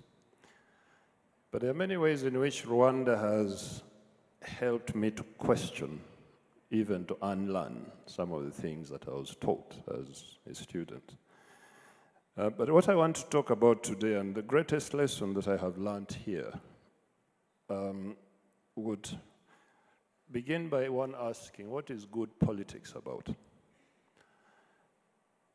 What Rwanda teaches me is that good politics is about, first and foremost, finding common ground among potential political adversaries. You have to agree. What do you want to do for your country? And I think that what I have seen here over the last 23 years that have been coming and going is that Rwandans found common ground. It wasn't easy, and I heard Dr. Kimonyo talking about the Rugwiro process. That was about finding common ground. Finding common ground doesn't mean that you don't disagree along the way. You do.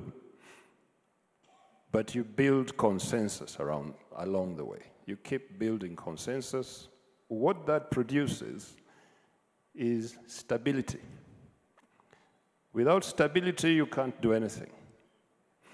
Because you need stability in order to think creatively. And nation building or state building is a process that requires creative thinking. And I talked to a lot of people who visit Rwanda for the first time. They get surprised, shocked by the progress they see here. And clearly, what has happened in Rwanda is evidence of creative thinking on the part of the RPF and its political partners. Now, these are the lessons that I think that the rest of us Africans should be learning from Rwanda. They are not easy lessons to learn, because the biggest challenge of trying to learn from Rwanda is that it involves a whole process of unlearning what we think we know about good governance, about democracy, and about good government. And I think it's not easy to learn. But I wish the rest of us Africans could take these as important lessons from this country. Thank you. Thank you, Fred. It is almost a call to set up a school of good politics. We haven't heard from young people yet. I see, I heard that Fiona was in the room. Fiona, where are you?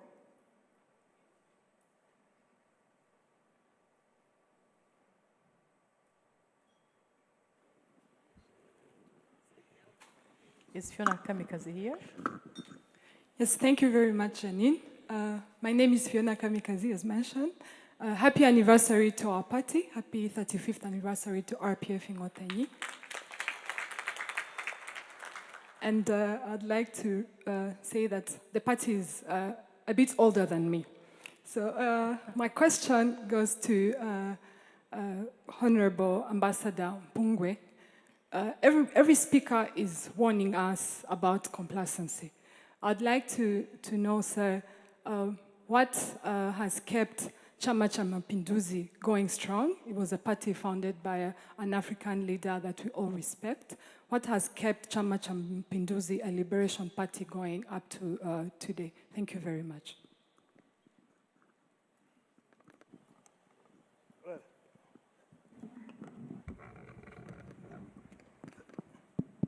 Thank you very much. Well, I think I was wrongly introduced. I've been very much involved in the liberation struggle, as my brother pointed out here. In fact, my entire career has been in Southern Africa. The only time that I was away is when I dealt with the Rwandese problem. But in the process, I've never belonged to any political party because the priority was so different. It was to get Africa liberated. And we were going beyond the limitations. Of course, the movements were there. But to answer directly the question, what has kept Chama cha Mapinduzi going, and what will keep anything going, be it a political party, a company, a football team, or whatever, is to stick to the fundamental principles that give reason for the birth of that movement. And I think this is where, going forward, the challenge for RPF becomes that continue to become relevant to the challenges and development requirements of Rwanda. And this is when you come to define good politics. I think what RPF has been doing in the past should continue. The anger against poverty, which we all know, this is what is devastating Africa today. Biggest cause of our poverty, in spite of having a lot of resources. So I think for RPF going forward, continue the anger against corruption, against misuse of public resources, against lack of accountability in public service delivery. Because today Rwanda is well known for efficiency that it invokes in dealing with both local issues, but even now I'm in the business space. When investors and business people come to Rwanda, the one thing in common is how efficient the regulatory authorities, the government authorities, the decision makers are in Rwanda. And I've witnessed it myself in some areas that I've been doing business with Rwanda. So going forward, you should continue that anger. But also, as my brother Tito pointed out, you are the youngest. RPF is the youngest among the political liberation movements in Africa. Yes, you have to learn from the others. Learn and take examples to follow. And there are also examples not to follow.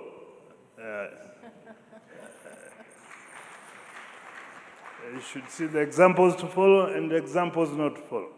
And finally, going back to the young lady who put me on the spotlight, I think it was Frantz Fanon who said,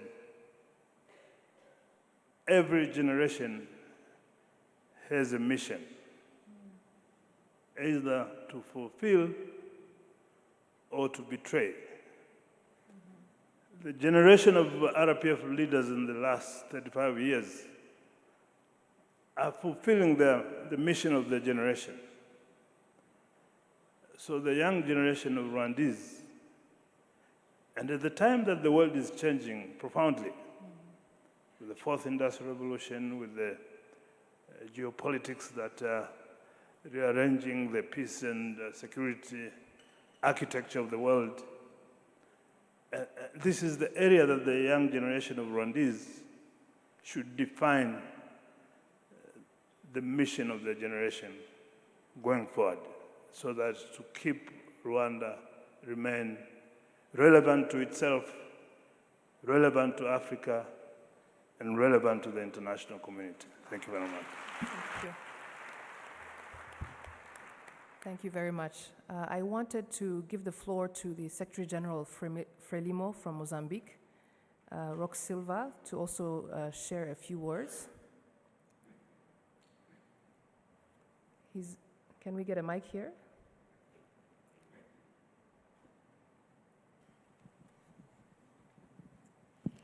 Thank you very much. I have one problem. I don't speak very well English. My English is very bad, but I like English. My official English is Portuguese. I speak in Portuguese language. Primeiro, quero agradecer imenso pela oportunidade que me deram para estar aqui em Rwanda. Be here in Rwanda. It is a critical reference for us. Are you capturing? Yes. Yes. We are also lacking. Our Portuguese is not that good. Yeah. Okay.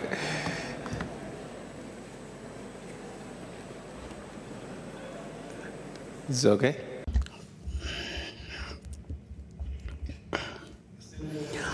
This being my first time to take the floor, it wouldn't be fair for me not to start by thanking the government of Rwanda, the people of Rwanda, for the support that you are giving us in our struggle against terrorism in Mozambique. It's a problem that Mozambique is facing. Mozambique, Africa, and the world, we are facing this scourge, and we thank Rwanda. We thank President Paul Kagame for the attention given to our cause. This is a struggle we are certain we will win.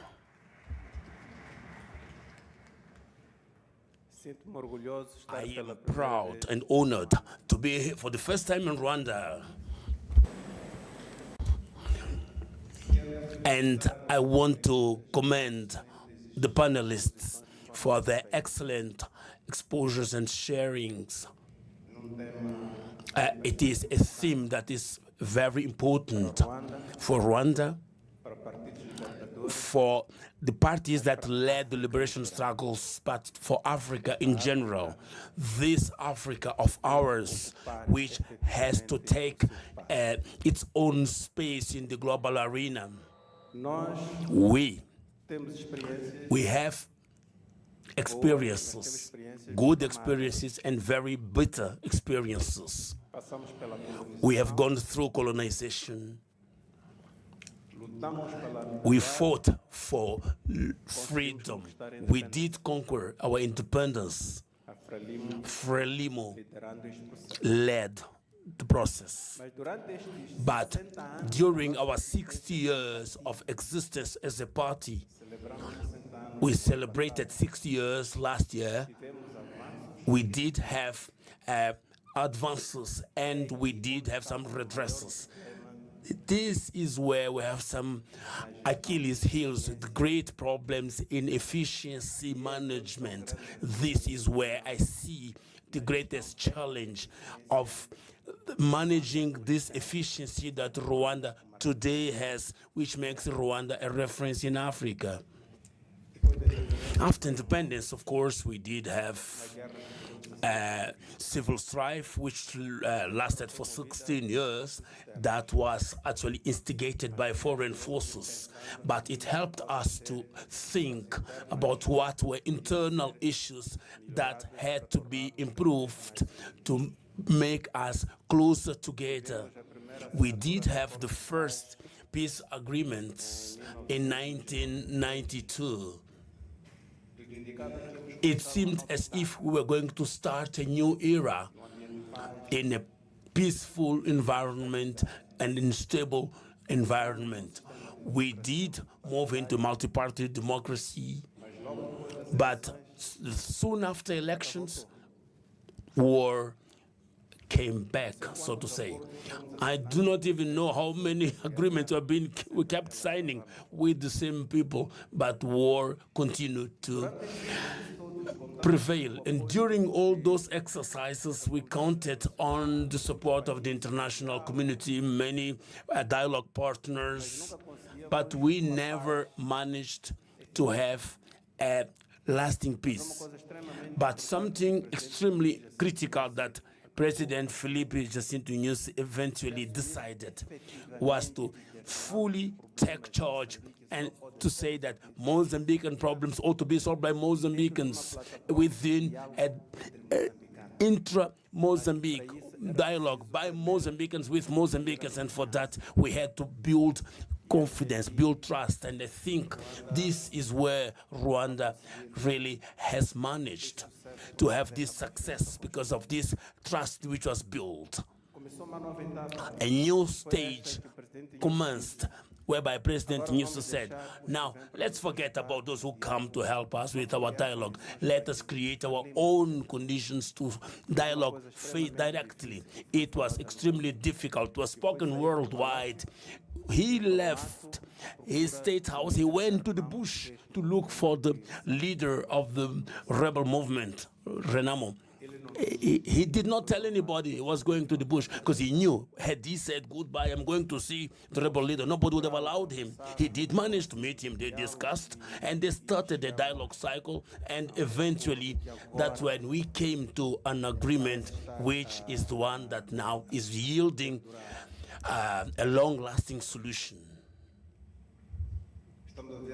We are now in a very stable situation, which we believe is what we wanted. It's good.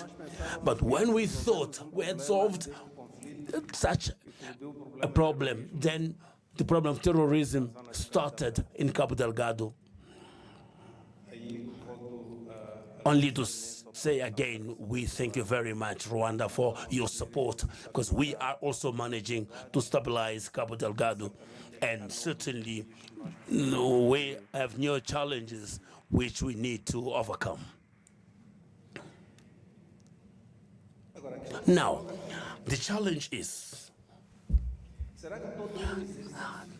it that all these exercises are a result from internal problems? This is where the parties that led countries to liberation have to bear in mind. We have to continue to develop internal trust. We have to continue to strengthen institutions, because here, by strengthening our institutions, it's critical, because without strong institutions, corruption will be a destabilizing factor. The lack of the capacity to pass on history to the new generations is a great challenge that can be our Achilles heel in the future. But we should not lose sight of the danger of the external interests, because our continent offers great opportunities in terms of development. We conquered freedoms, we conquered well-being, but our countries are the biggest reservoirs of the future civilization of this world. If we lose sight of this aspect, the generation which we are having difficulties now to pass on the torch now may be the very generation that may create the situation that we often went through. Because if we think we found the path for the progress we want, we will be surprised by factors that are beyond the control of our nations. This is where I want to commend our brothers of the FPR Rwanda Patriotic Front for promoting this kind of events. I think that we need to have more of this kind of events where we discuss our past, our trajectory, the current problems, and our future perspective with the parties that are part and parcel of our history. This is not to be limited to parties. It ought to be extended to the society, because our parties are within a dynamic society, and the society has also to absorb these values. I stood up to commend this initiative and to also suggest that if we really enlarge these initiatives or to discuss about common past, our common history, and imagine if we really forge a common agenda for the region, for the continent, in a perspective of development towards equality, democracy, a solid democracy, Africa will definitely take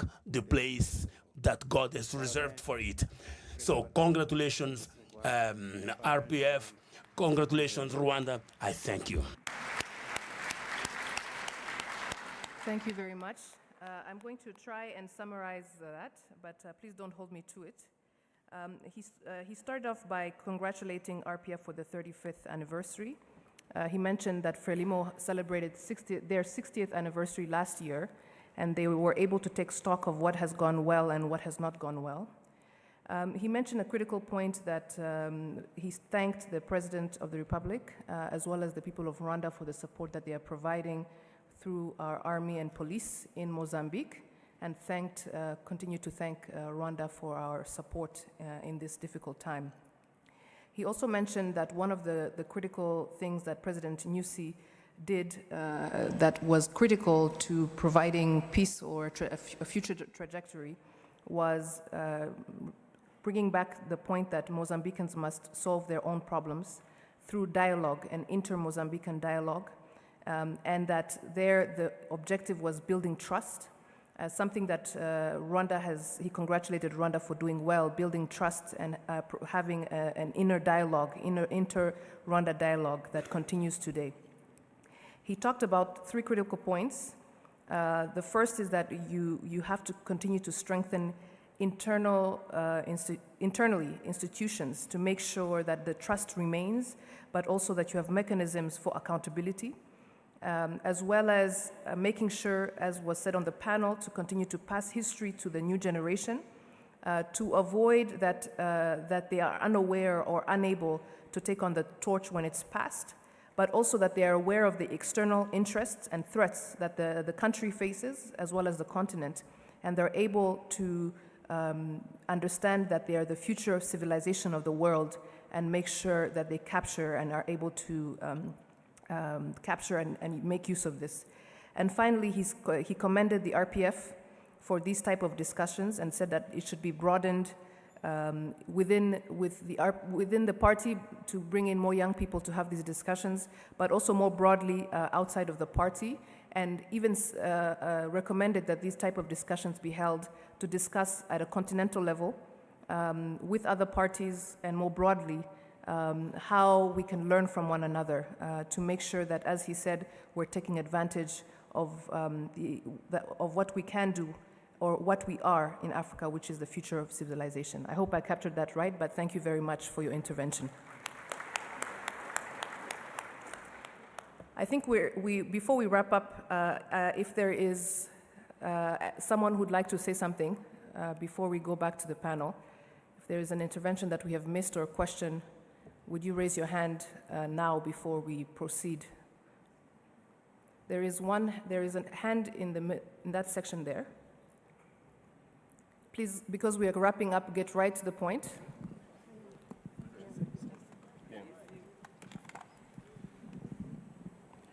Thank you very much, moderator. My name is Generali Ulimwengu. I come from Dar es Salaam. I'm a media person, basically, although I'm a lot of other things as well. I want to engage with something that was mentioned by a couple of speakers here, notably by Honorable Mboweni, and the last speaker, who is the Secretary General of Frelimo. And this is the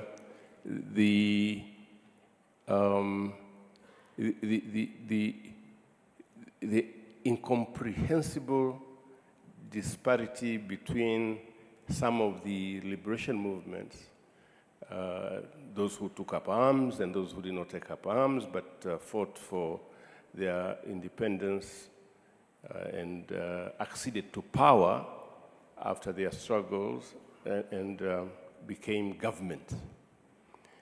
The disparity I'm talking about is between what they were professing to fight for when they were fighting and what they do once they get into power. And what we have seen almost generally, with very little exception, is that once they get into power, they get this sense of entitlement. They display this sense of entitlement as if because they were engaged in some struggle and maybe they sacrificed their lives and well-being and comfort to be able to dislodge whoever was their enemy. It could be colonialism, it could be apartheid, and so on and so forth. They are now entitled to enjoying the benefits that they are not really ordinarily entitled to enjoy, like rent-seeking, corruption, excessive expenditure in government, big and luxurious motor vehicles, fat allowances, you know, the fat cat mentality. And you wonder whether that is what they were fighting for, or whether once they were out of the fight, they forgot what they had set out to fight for, and that is the liberation of their people and leading them to a more meaningful life, more deserving life. Now, I cannot understand that people who set out to fight and fought very bravely, and as a young man, I got engaged in a number of processes in Southern Africa and elsewhere, and met men and women who had extraordinary courage and generosity, who gave themselves completely to the cause. And yet, once they became the masters of their countries, they behaved no better than the colonial or apartheid regime that they replaced. How do you justify that sense of entitlement? And at some stage, I got an opportunity to talk to President Kagame, maybe 10 years or so ago, and I got a lesson from him, because I asked him. I had been following the way he was dealing with the issues of corruption in Rwanda, and this is my point. And I asked him why he showed more intolerance to corrupt officials or people who are alleged to be corrupt in his government than with former genociders. These are people who massacred close to 1 million people. And now you are talking about reconciliation, reintegrating some of them into the armed forces, and so on and so forth. And if somebody gets an appetite to eat a little bit of banana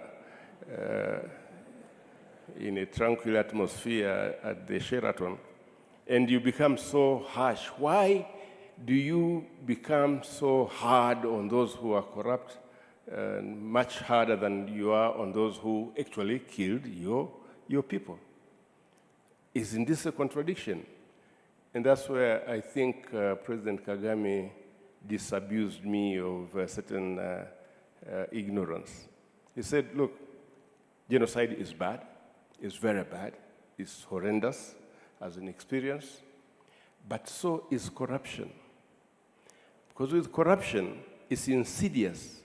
You don't see it on the road. You don't see bodies lying dead by the roadside, but it's killing people nonetheless. People are dying.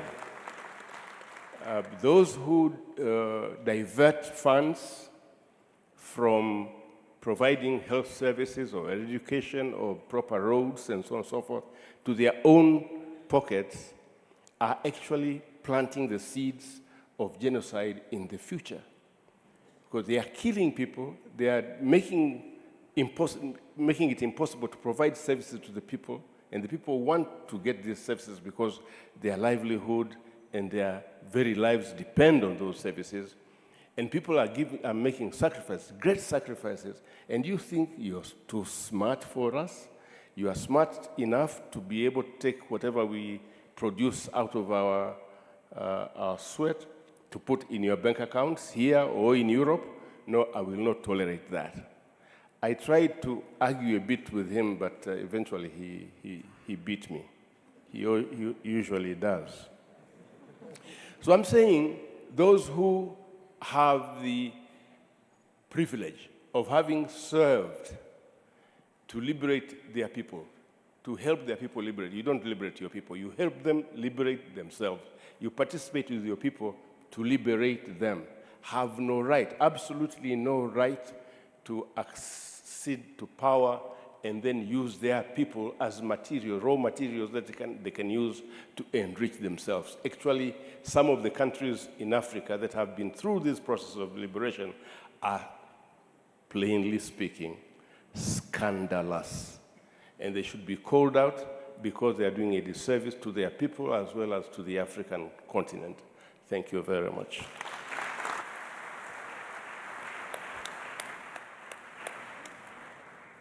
Thank you very much, General Ulimwengu, for the tough love and the sobering words about what is at stake now. I was very happy to also hear the comrade from Frelimo. How could we have left this space without mentioning Cabo Delgado? Thank you. And we're going to have to wrap up. We're going to have to wrap up to call it a day, at least for the 5 of us on this panel. I want to thank you, Honorable Tito, Ambassador Mpunkwe, for gracing this event with your presence and wisdom. Thank you, Marie Chantal, for your personal story and testimony. Thank you, Jean-Paul, for your science and first-hand witness of a key moment of our history. And I know you want to speak, so I will leave you all a couple of minutes for parting words. Marie Chantal first.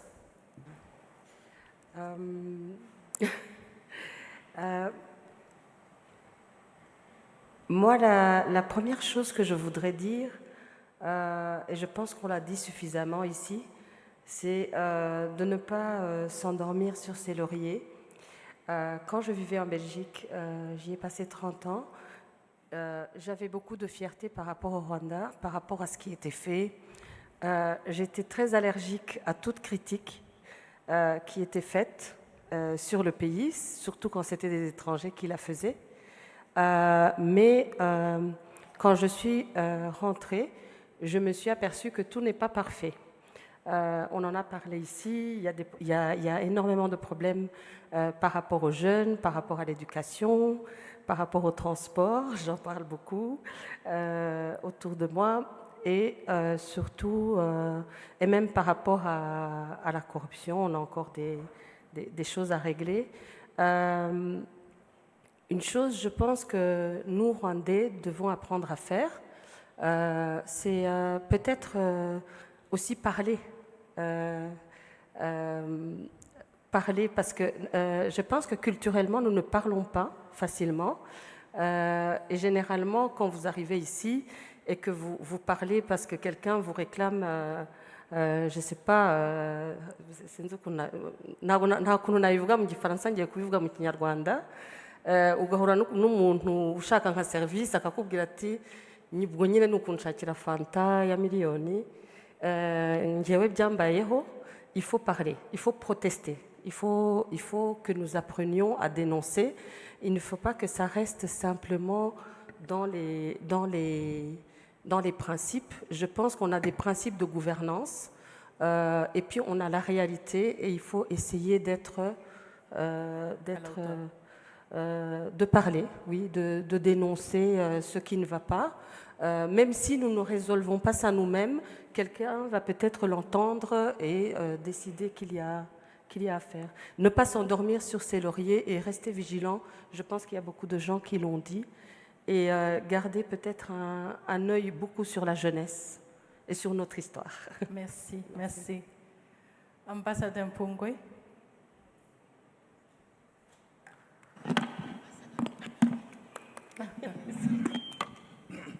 No, thank you very much. And I think I have been in Rwanda for many occasions, several times, before the genocide, during and after. And I've seen where Rwanda was and where it is at the moment. I think one thing that you are doing a big service to Africa is to show the continent and the rest of the world what is possible, that you can turn defeat into victory. And this is a big lesson, especially for a continent that is variously described to be the richest continent in the world in terms of resources, yet it remains the poorest. I mean, that paradox of being rich and poor at the same time is difficult to explain. But here in Rwanda over the years, you have demonstrated to yourselves first, to Africa and to the rest of the world, that you can indeed turn defeat into victory. And you have done so and you continue to do so. It's a message that also comes to the rest of us in Africa, that with the clear vision and with good politics, so to say, as we've been discussing, you can indeed overcome all these challenges to take our continent to where it belongs. Right now, I think we are not doing as much as we should be doing, and Rwanda is showing us the way how to run things on the continent and deliver our continent into the 21st century that should belong to Africa. Thank you very much. Thank you. Honorable Tito. Thank you very much, Madam Chair. I think the cat has been sufficiently skinned. Just one little thing. You see, the characterization of the post-liberation movements as feeling entitled is probably not correct. There might be some members of these organizations who feel entitled, but well, I'm a member of the ANC. I've attended almost all ANC conferences. There's never been a resolution passed that gives that sense of entitlement. Yet, quite correctly, there might be a number of people who behave in that way and therefore give the organization a bad name. The issue of corruption I spoke about earlier, that you see, corruption starts in a very small way. I don't know whether I can give the analogy of a snake in case I get into trouble. But when you identify the smaller elements of corruption, you must kill them early before they grow. So those who are corrupt within the organization must be identified and dealt with firmly in order to provide the renewal for the party. We've had instances where people who thought they could never be arrested were arrested and put on trial for corrupt practices. And I think when you can demonstrate, particularly at the top, that you don't tolerate corruption at the top, give examples of high-ranking officials, particularly political leadership that's corrupt, get arrested, put on trial, and be dealt with accordingly. Because otherwise you give all of us a bad name. And he didn't eat with us, but we somehow are also said to be corrupt. So I think that's a very important point. And it's a point that we mentioned about the two congresses of RPF that then led to the party really cleansing itself of any corrupt elements. But as the Prime Minister said, the struggle against corruption is a continuous struggle. It doesn't end. There will always be a corrupt element somewhere, and that has to be fought all the time. Let me end by saying that, and the ambassador will agree with me, that an organization like the RPF is very important, not just for Rwanda, not just for the East African region or Southern Africa. It's important for the whole continent of Africa. And it's important for the diaspora as well. And I think we should continue to put attention to what's happening to our brothers and sisters in the diaspora. Some of them are suffering quite a lot, and we should be showing compassion and solidarity with them, whether it's in Haiti or other parts of the Caribbean or North America and so on. So as we show, with the leadership of the RPF, we show our concern for stability and growth in Africa. We should also, I think, as the party, RPF, show our concerns about what happens at the African Union, how it functions or doesn't function, and what role can we play in strengthening the African Union.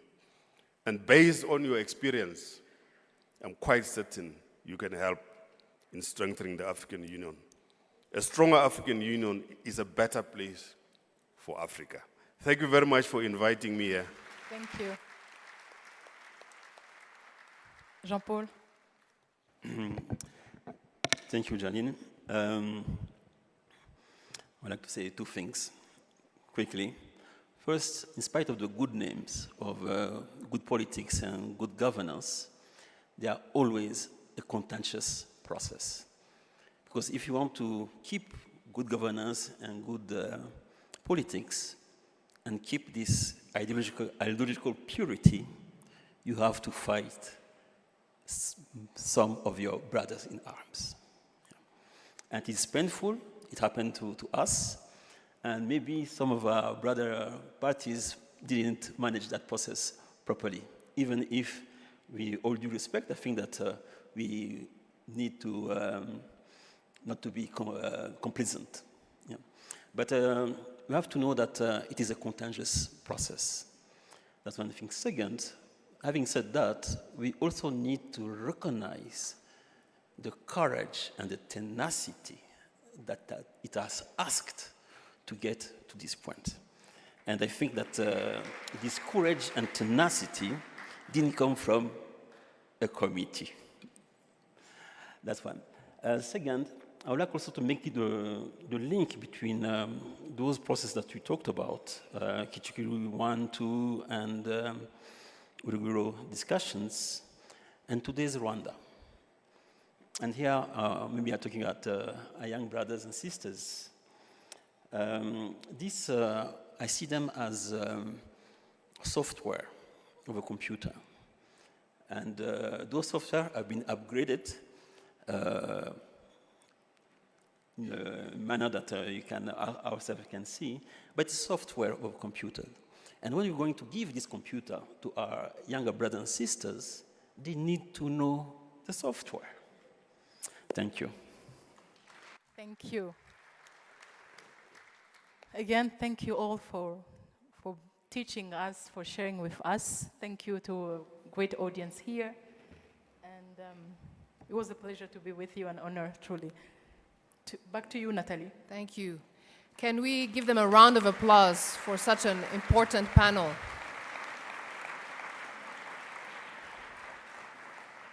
So I just want to mention that now we're going to go on a health break. There is something planned for you outside for those that are in the room. I would like to ask us to be back in our seats at 2:15 so that we can proceed to the next panel, which will tackle how Africa will take charge of its future. So we have until now, hold on, just 1 second. Between now and 2:15, I hope that you'll be back in your seat at 2:15. I would also like to mention that those of our Muslim brothers and sisters who need to pray, there are prayer rooms that are on the first floor. There are ushers at the end who will show you where those prayer rooms are if you need to use the prayer rooms. Thank you very much to the panel, and see you back at 2:15.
ese ko murimo kunyica amatwi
Conference Arena aho dukomeje kubagezaho imirimo y'inama mpuzamahanga yateguwe n'umuryango FPR-Inkotanyi ni mu rwego rwo kwizihiza isabukuru y'imyaka 35 y'uyu muryango.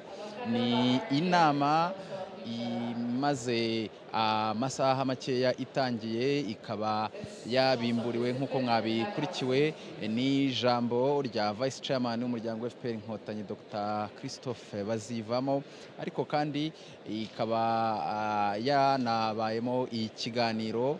Ni ikiganiro cya mbere kigiye gukurikirwa n'icya kabiri mu kanya. Ikiganiro cya mbere kikaba cyagarutse ku rugendo rwo kwibohora ariko na politike nziza mu kubaka igihugu. Iki kiganiro rero nk'uko mwabikurikiye kikaba cyari kiriho abanyarwanda babiri ariko n'abanyamahanga babiri. Madame Marie Chantal Nduhungire akaba ari umwanditsi, ariko kandi hakaba hari mu batanze iki kiganiro harimo na Dr.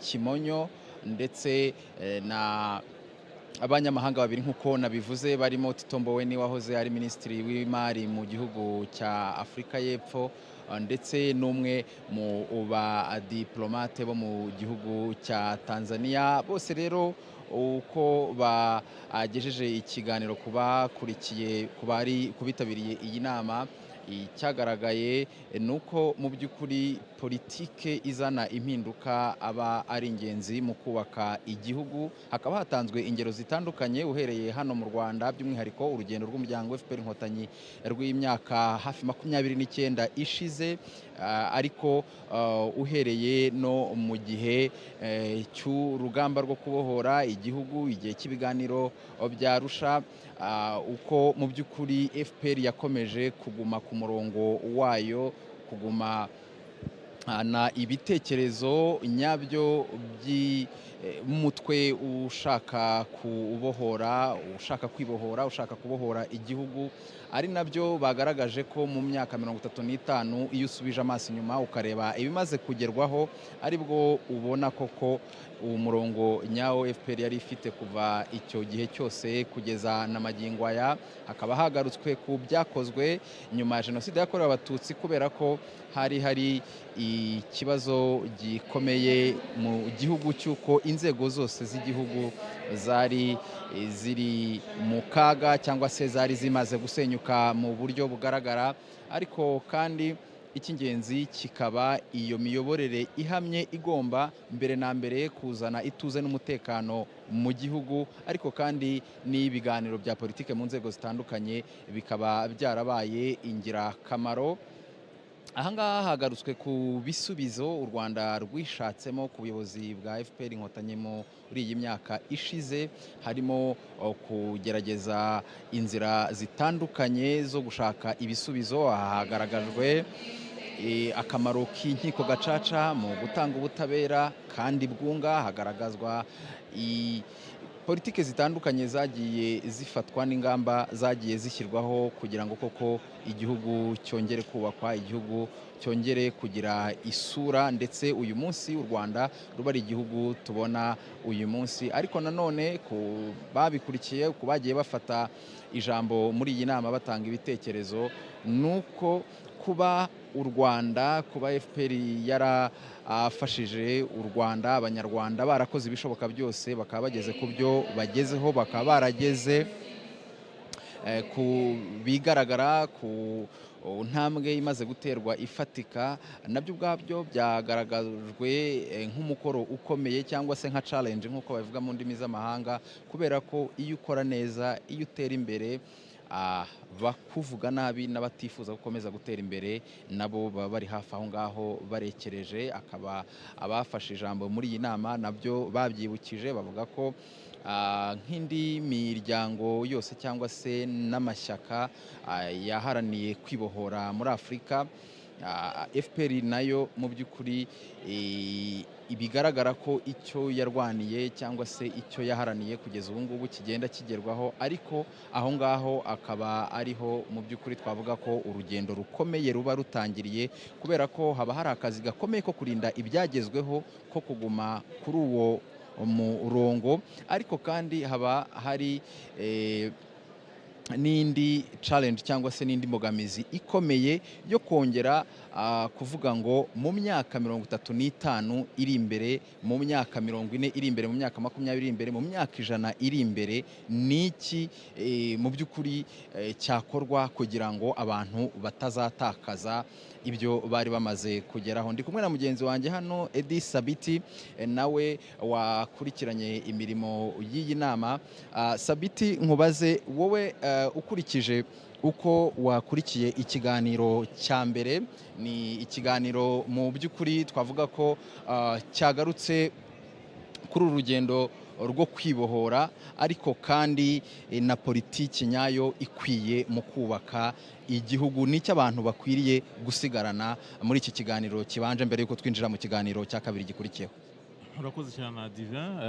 Reka nongere ngo politike nziza, kuko hari na politike mbi, kuko akazi kose kakozwe, urugendo rwose rwakozwe na FPR-Inkotanyi kubohora igihugu ndetse no gutangira urugendo rwo kucyubaka, byari nanone guhangana na politike mbi.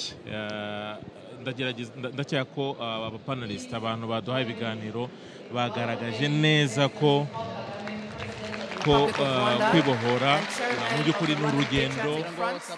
And Her Excellency Jeannette Kagame, the First Lady of Rwanda.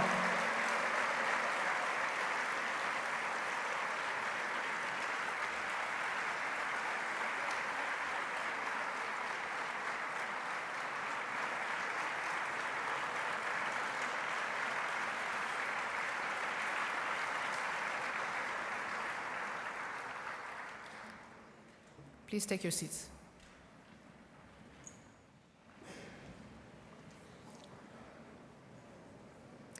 Your Excellency, our Chairman, welcome to the 35th Anniversary International Conference. Earlier, we had a discussion on the meaning of good politics in Rwanda and in Africa more broadly. The liberation struggle is a reaction against bad politics, against discrimination, against division, against injustice, and against corruption. We discussed that access to power and massive resources can corrupt. A political organization that fails to correct these tendencies, which is not capable of self-reflection and renewal, can become the very kind of problem it was originally founded to fight. We always have to hold ourselves accountable. Even if we can point to concrete successes, that sense of achievement but must never become a source of complacency. Securing prosperity and self-determination requires a good political foundation. And in the discussion ahead, in the panel ahead, we will focus on how Africa can take charge of its future. Your Excellency, if you allow, I would like to call the second panel. Great, thank you. On this second panel, as I said, that is titled, How Will Africa Take Charge of Its Future? I would like to call upon the moderator, Clementine Mukeka, who's the Permanent Secretary of the Ministry of Foreign Affairs, and also like to call upon all the speakers in this panel to join her so we can get started right away. Thank you very much.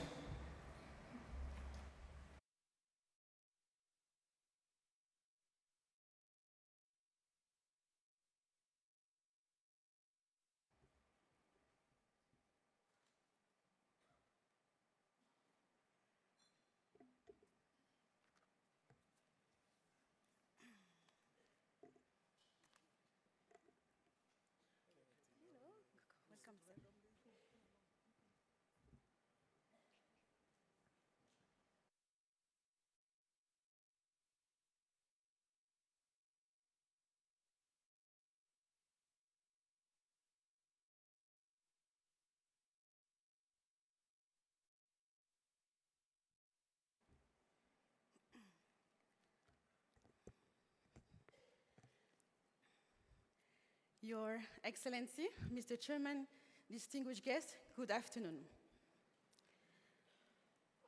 What's the point of politics? What's the point of cultivating those good political values? Why are we here celebrating political anniversaries? We are going to discuss and respond to those questions, but politics is not an end in itself.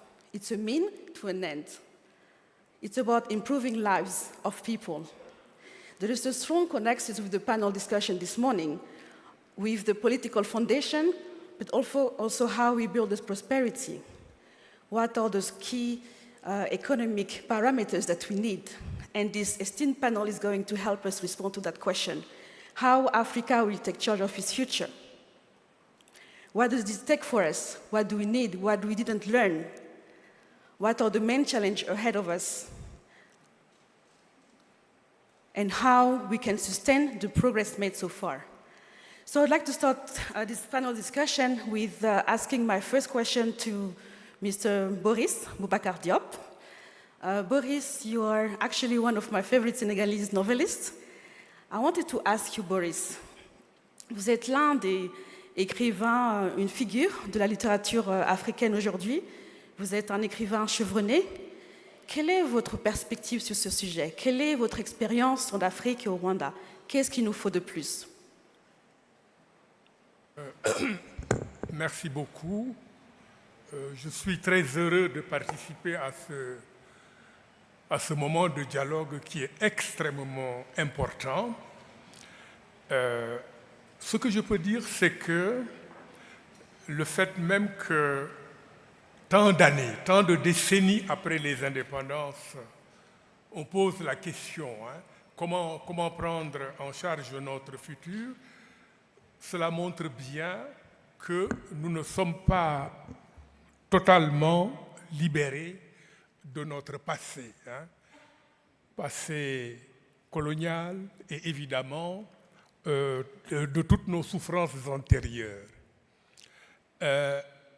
Mais qu'on pose aussi la question ici au Rwanda, pour moi ça fait sens, parce que j'ai découvert le génocide des Tutsis, ça a coupé ma vie, je dirais, en deux, sans être vraiment, sans tomber dans le pathos. Et ce que moi, j'ai appris, c'est que le Rwanda, c'est une leçon d'histoire. Une leçon d'histoire pour les Africains, comme moi, comme nous tous, mais aussi pour le reste du monde. Nous célébrons, nous commémorons l'anniversaire d'un mouvement de libération nationale qui, chose rare, a remporté la victoire, alors que lorsqu'il se battait, ce n'était pas vraiment le mouvement le plus connu, je dirais même, vous permettez l'expression, le plus sexy parmi les militants. Au fond, beaucoup de gens n'étaient pas vraiment intéressés. Donc, première chose, ce mouvement a triomphé. Et deuxième chose, ce mouvement, après avoir triomphé, a survécu à des démons internes, propres, comme l'a bien montré Jean-Paul Kimonyo, propre à tous les mouvements, est en train de bâtir une nation qui a valeur d'exemple sur tout le continent. Et moi, ça donne sens à cette phrase que j'entends souvent, à savoir que l'homme est au début et à la fin du développement. Et lorsqu'on se demande au fond, qu'est-ce qu'un écrivain a à dire sur le Rwanda d'aujourd'hui, ou même sur le génocide, je pense que la réponse est dans cette affirmation. Et très franchement, il y a ici beaucoup de jeunes qui n'ont pas connu le Rwanda. Je disais le Rwanda d'avant. Je disais ce matin à ma fille au téléphone, personne ne peut juger du Rwanda d'aujourd'hui s'il n'a pas connu le Rwanda d'avant. La première fois que je suis venu dans ce pays, c'était en 98. J'étais venu à à reculons, parce que j'avais cette idée que beaucoup partagent encore, qu'ils soient africains ou non. Au fond, chaque fois qu'il se passe quelque chose sur le continent, oh, les Africains se sont entretués. C'est bien dommage, mais que voulez-vous? C'est bien dommage, mais que voulez-vous? Au fond, quelque part, dans ma tête, j'avais un peu cette idée-là, mais à force de venir, de revenir, de lire, d'écouter et très attentivement, en ayant tout à fait à cœur de ne pas me laisser impressionner par quoi que ce soit, je dis que, honnêtement, tant qu'il s'agit seulement des faits, au fond, le jour où où des jeunes Rwandais ont créé le Front patriotique rwandais, c'est quand même un jour qui compte dans l'histoire, pas seulement du Rwanda, mais du continent africain. Et quand je compare, et c'est par là que je vais terminer, quand je compare le Rwanda que j'ai vu en 98, que j'ai vu, revu, je suis venu tellement souvent avec ce pays-là, au fond, je me dis que finalement, de manière inconsciente, il y a un rapport subtil et secret entre le développement actuel du Rwanda, question de faire oublier finalement le génocide, et un paysage urbain qui s'est tellement modifié, qui s'est tellement développé que, je dis bien inconsciemment, ça relève presque d'une façon de faire disparaître la scène du crime de génocide. Je vous remercie. Thank you so much for this perspective you are bringing. And I really like the point on building a nation, building the foundation, and also continuing the economic journey. And Africa will have to learn how to deal with the major challenges in the global economy. I would like to link up also with Dr. Carlos Lopez. Dr. Carlos Lopez, you are a professor at Mandela School of University of Cape Town and the former executive secretary of UNECA. I would like to ask you, Professor, you have been part of the African transformation journey. What's your story, and how do you believe there is a nexus between the political foundation and economic development? Well, thank you. It's really quite an honor to be here. I have a couple of lessons that I have learned over time on that transformation journey. First, the fact that Pan-Africanism, that was the ideology that mobilized the liberation movements from the very beginning, has evolved. And it's no longer a political ideology. It has become more of an economic possibility, because regional integration is what is going to make or break the possibilities for the transformation of the continent. And a lot of it has to do with the capacity that we have to exercise African agency. And there is no other place where this African agency is more in demand than through international negotiations. I know for sure that you don't get in negotiations what is just, what is fair. You get what you negotiate. And this basically means that you have to have an attitude that is not going to be defensive, an attitude that is going to demonstrate that you have some degree of leadership. And that brings me to the second lesson. I think leadership today in Africa can be felt in different ways, but my take is that it demands three ingredients that are absolutely essential. The first ingredient is ambition. And ambition, I define it as having the capacity to master the complexities of the current megatrends. You have the demographic megatrend that basically obliges you to prepare for a future that is going to be very different from the one that we have nowadays, but it's very close because of the demographic transformation being so dramatic at this point. Not only is Africa having the reservoir of youthness. This is happening historically at a time where most of the world is aging quite fast. And the implications are far-reaching, and if you don't understand them, you don't have the right perspective in terms of ambition.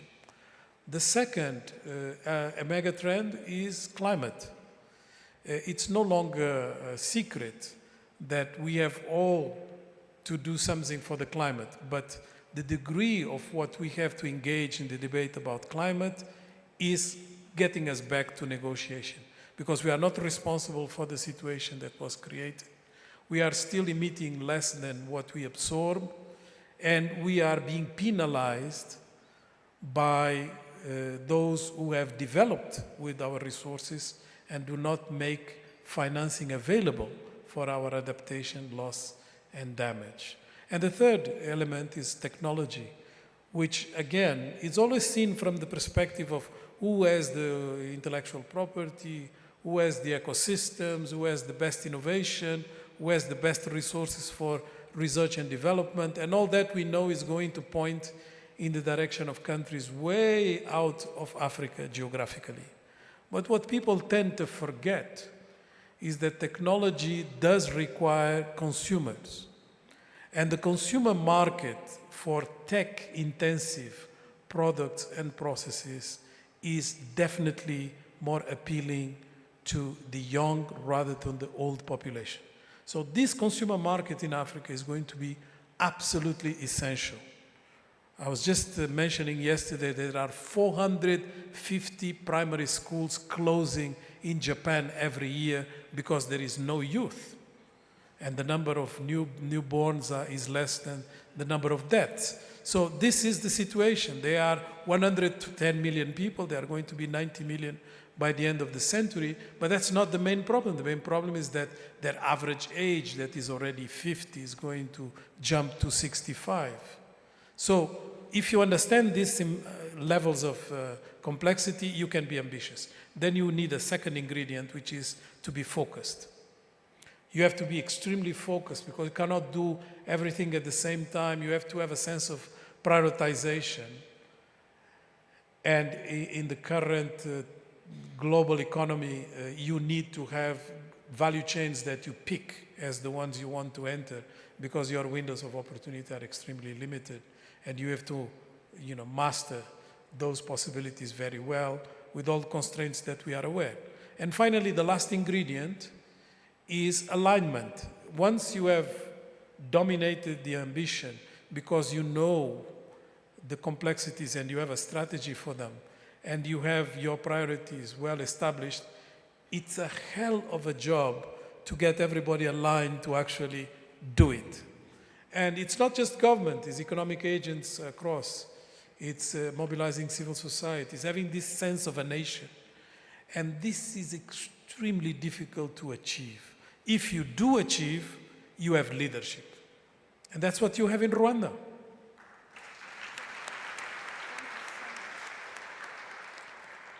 And it is this sort of mechanics of different ingredients that are going to define how politics mixes with economic. Thank you. Fabulous. Thank you so much, Dr. Carlos Lopez. Quite important ingredient you have shared with us: ambition, focus, building value chains. This reminds me of Maryse. Maryse, you are CEO of Pink Mango and founder and CEO of Asante. And it's true that building industrialization, it requires involvement of the private sector.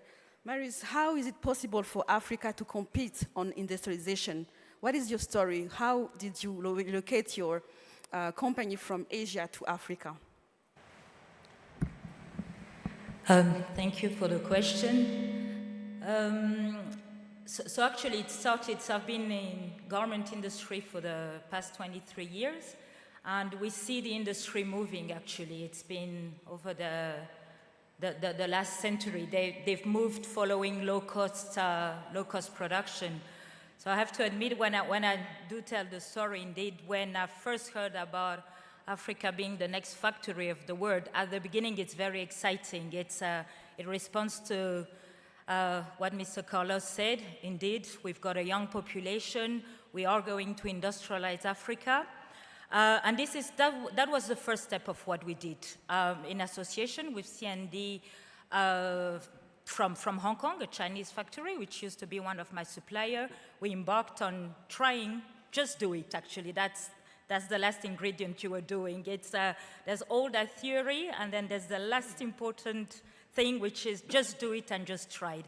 So we managed in something that everybody originally said that it was impossible, being in a landlocked country, no textile expertise or history. How would that be possible? And just before COVID as well.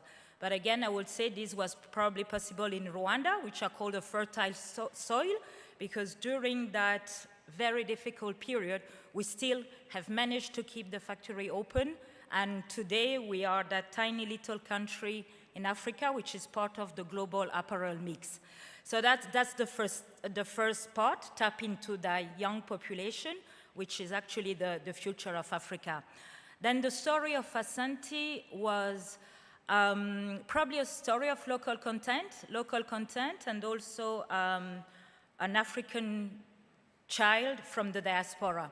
Because when you have spent over 27 years in Europe and in China, I'm very grateful for both experiences, and you become very much aware, not that you become aware, but they made you very much aware that it's not home anyway, wherever you are.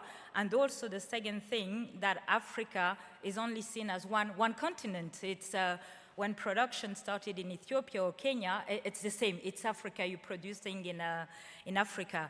So to link the two companies, and this is where I bring in the local content, witnessing this huge infrastructure by standards of Rwanda, what we have done here in partnership with the government is quite huge in Rwanda, maybe not on the global textile industry, but witnessing that we are building this infrastructure to manufacture clothes that we are going to ship overseas, and which will come back to the most privileged of us. We will buy them with the highest added value added in fashion houses in Europe or in America, and we will buy them with the added value that has been, the value addition done elsewhere. And to the less privileged, the poorest class, it will come back 7 or 8 years after in second-hand clothing.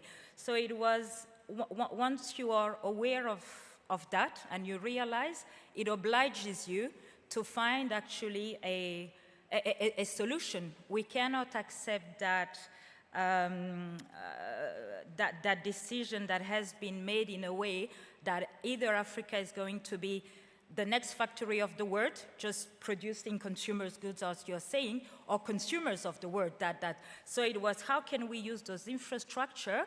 And as you say, we can do both. We can still be a factory of the world, still be consumer of those technological product or other products, but at the same time, let's leapfrog at least on that one. We can also use those infrastructures to manufacture products with value addition and compete globally. So that's my experience on that. Thank you for sharing that, Maryse. And I know there are many entrepreneurs in the room that can relate to your story about self-reliance, relocation, and leapfrogging. And this brings me to Dr. Celestine Mwonga, who you are a visiting professor from Harvard University, and you bring that kind of academic outlook. What can you share with us? What are we supposed to do for Africa to sustain and take charge of its future? Well, thank you. First, I must thank everyone for the invitation. I'm from Cameroon, and I must say that in my part of the world, you usually don't have the luxury of speaking in front of the president who's listening to you. So it's quite unusual. Your question is quite broad. Let me perhaps break it into two pieces. First, by saying a word about Rwanda, why it's such an intriguing story. My big brother, Boubacar Boris Diop, just gave a very important historical perspective on it. I want to say a word, but perhaps from a different angle. I've always felt that we Africans generalizing. Of course, I know it's a mistake to generalize, but sometimes it helps to make a point. We Africans, I think, have 4 big deficits. I'm an economist. I'm going to talk about deficit, but not economic deficits.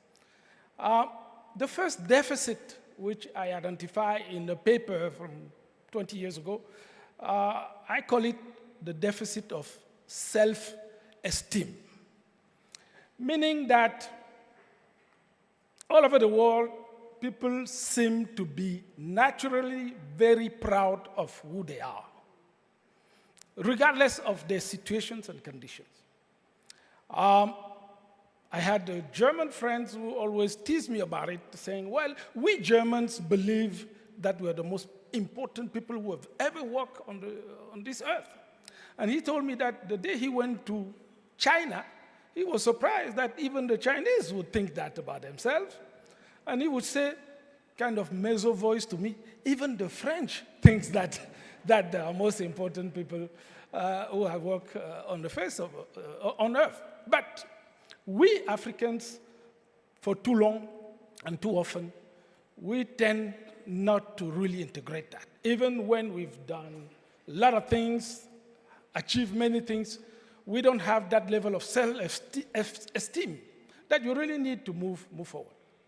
A second deficit that I often see with Africans is what I call a deficit of knowledge and learning. Okay?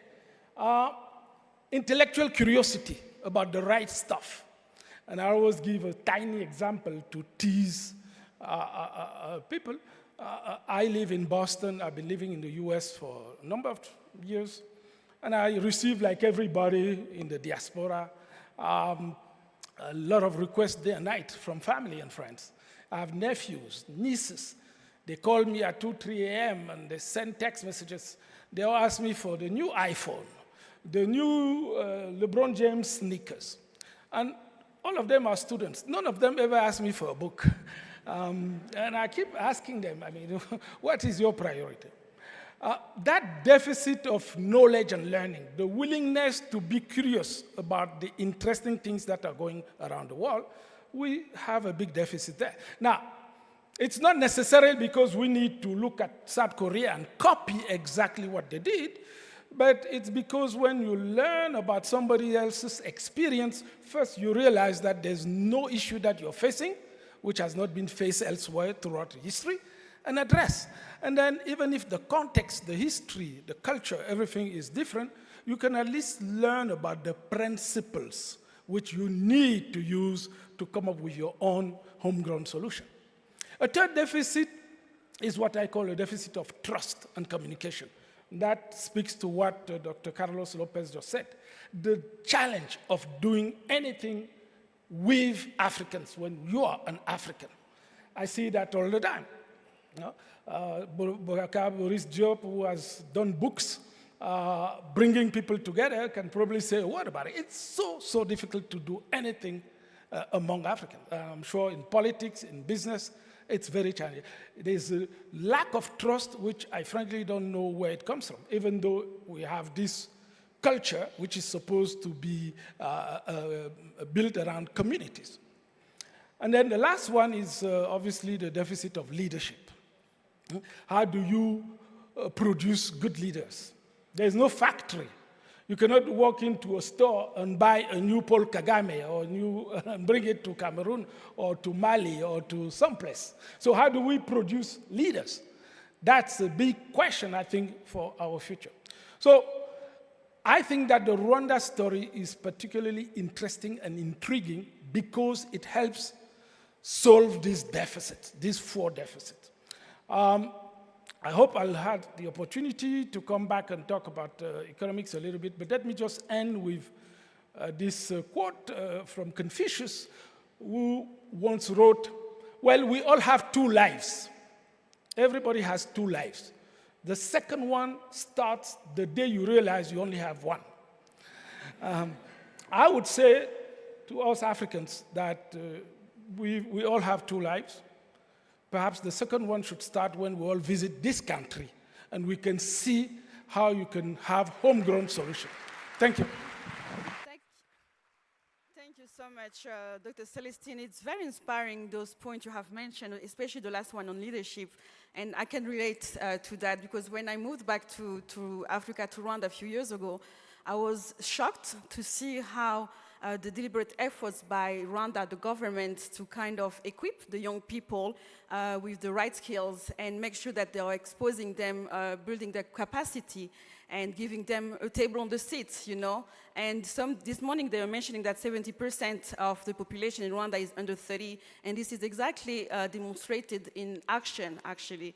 And same thing when you look at the experience we had during CHOGM, you can wonder how Rwanda managed to attract, host, and successfully deliver on those key events, be it CHOGM or FIFA Congress. It's not because we have the best, you know, hotels or infrastructure, but it's about trust.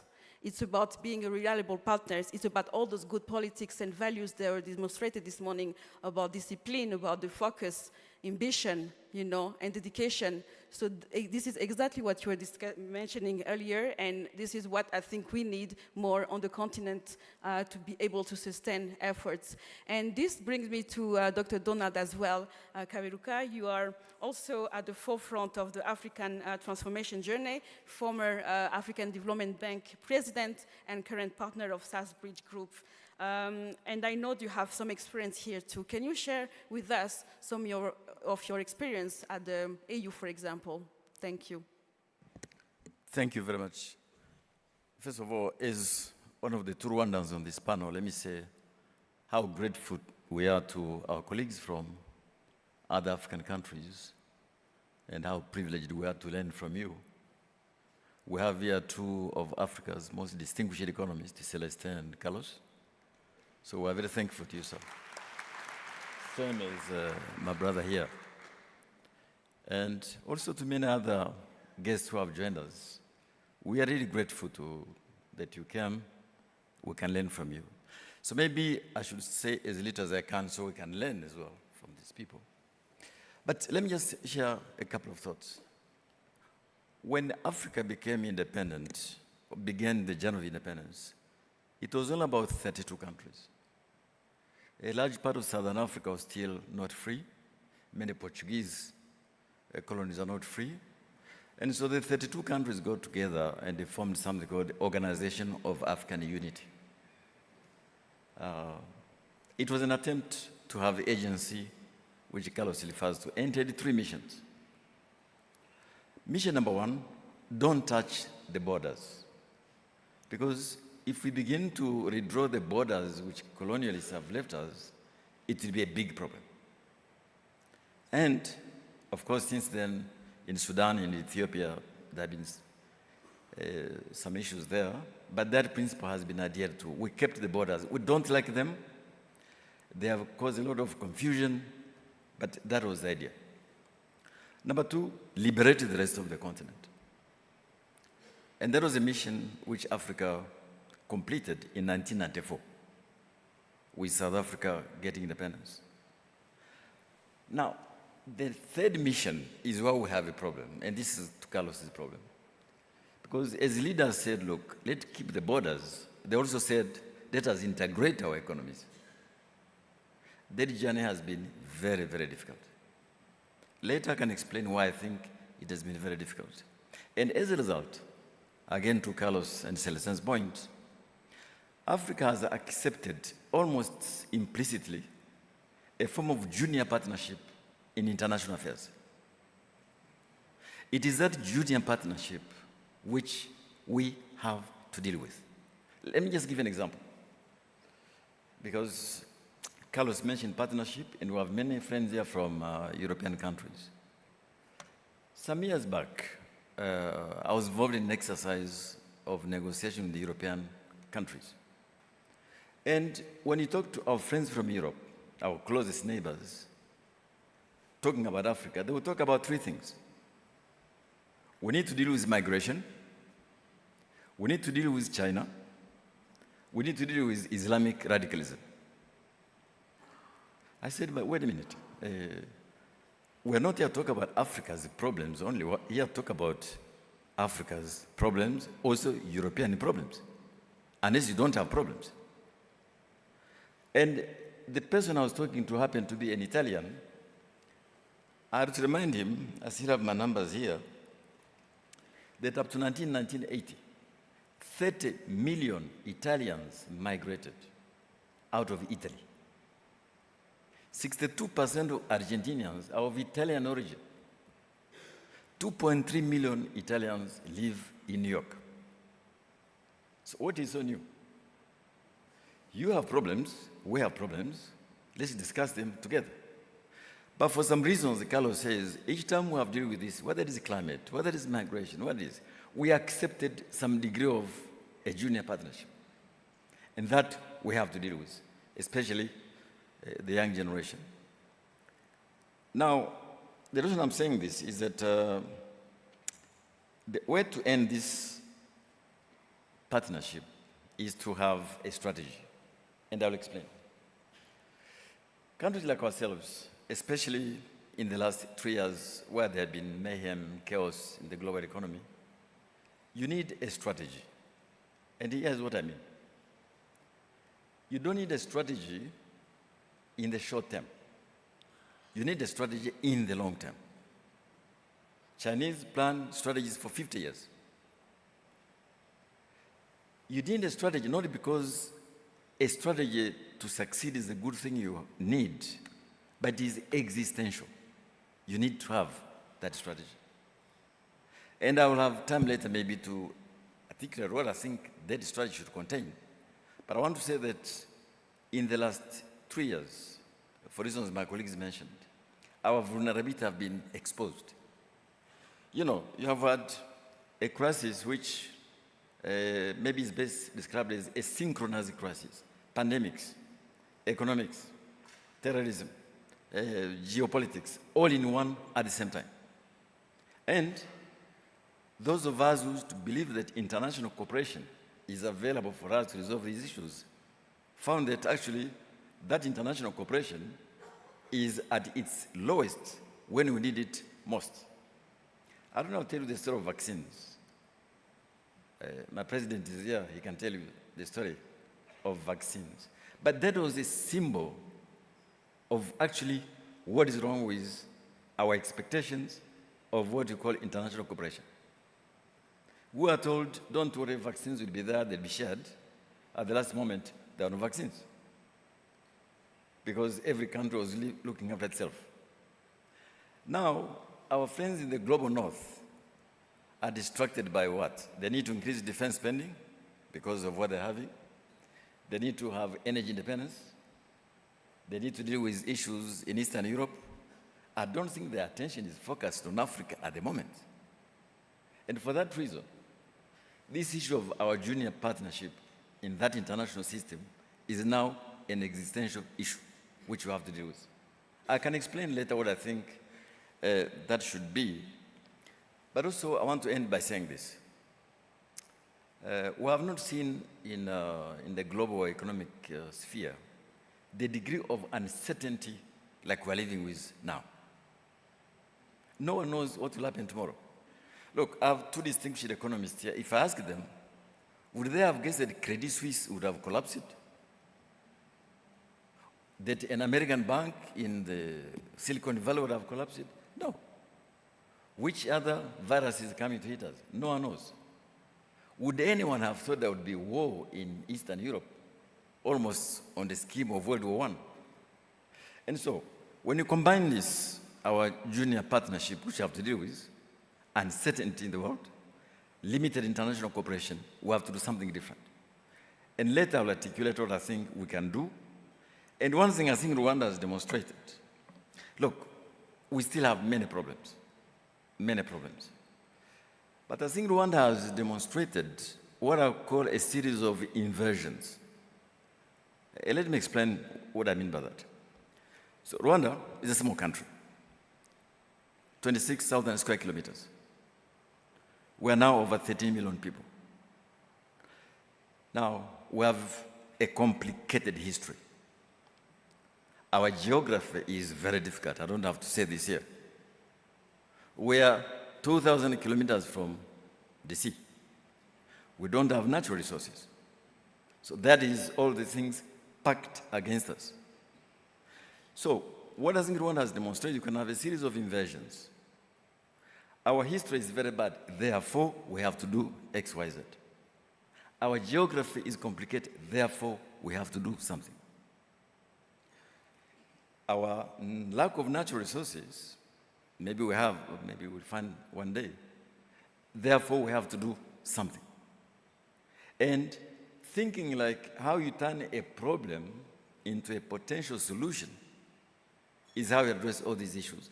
I don't believe for a while that even those countries who have factors which are maybe more favorable than ourselves have a luxury of not thinking invasions, i.e., here's a problem, how do I deal with it? So take the question of population.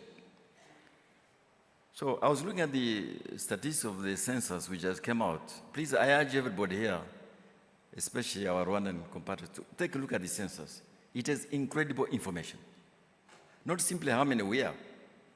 It tells you about access to digital. I think 62% people have mobile phones. I looked at access to internet, rate of urbanization, the structure of the population, and that tells you what you have to do, which Carlos was referring to.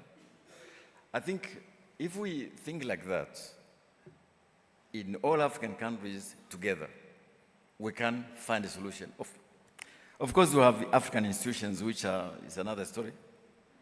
I will come to it. I don't think there is a lost case, but there's work to do there. Thank you so much.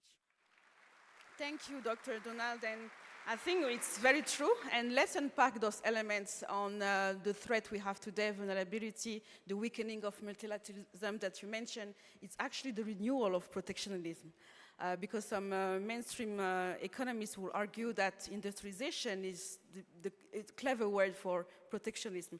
I know that Dr. Lopez as well, you have a theory on that. So what does it mean for us, Africa? Well, when you are a latecomer, and we are latecomers when it comes to accelerated industrialization, it doesn't mean we don't have it, but we are not amongst the industrialized countries, with a few exceptions. You have a barrage of difficulties. You have trade regimes that have become quite complex. You have intellectual property that is skewed. You have problems of access of capital. You have difficulties integrating value chains because they have become extremely complex. You have a composition of value that has gravitated towards the soft parts of the chain and logistics. You have also the traditional difficulties, which are quality of institutions, quality of your human skills, and of course, infrastructure. So you have all this, and people normally equate such a barrage of difficulties with impossibility.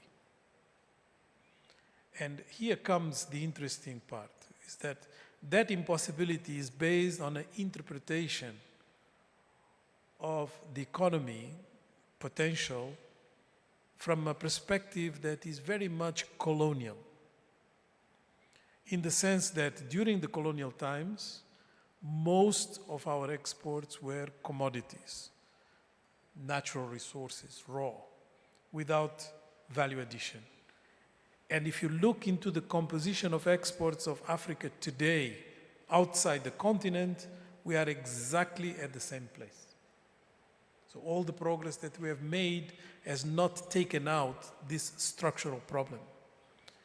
And it's because we don't have industrialization. We haven't gone through that stage with the speed, with the scale that is necessary. And here, it's important normally to mention to people that industrialization is not just about manufacturing. Manufacturing is at its core, but industrialization is about bringing the economy to the industrial era of relations, which basically means you have to have formalized forms of exchange. You have to have capacities installed that are going to create the linkages in the economy that are going to make you progress, modernize, and become less dependent from precarity and informality. And of course, in the middle of it, the most important part is manufacturing because it generates employment. But we are not going to generate employment from manufacturing like before, because each wave of industrialization is different.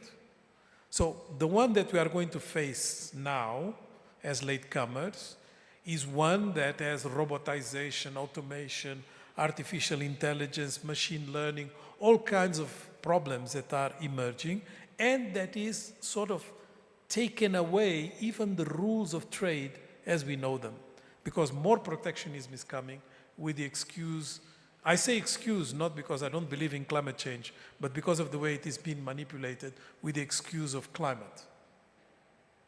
So how do we handle this? I think we have to put up front what are the positives, what is possible. We are the best position in terms of taking advantage of certain characteristics that are unfolding. Yes, we are going into an energy transition. Africa has the largest potential on renewable energy, including green hydrogen that is the most promising. This is what the International Energy Agency says, not some sort of dreamland statement. Then you have the potential for doing green industrialization because retrofitting has become prohibitively expensive. And when you leapfrog, which is the point that you are making, it's much more easier. So in terms of opportunity costs, we are very well positioned, provided we have access to liquidity, which we don't have, which is a problem that we have to solve. And then the third very important aspect that is playing in our favor is that we have a huge market if we integrate ourselves. And that propels our agro-processing to start with, then propels another number of opportunities, including low-value addition opportunities that we have to start there. That's how everybody graduates.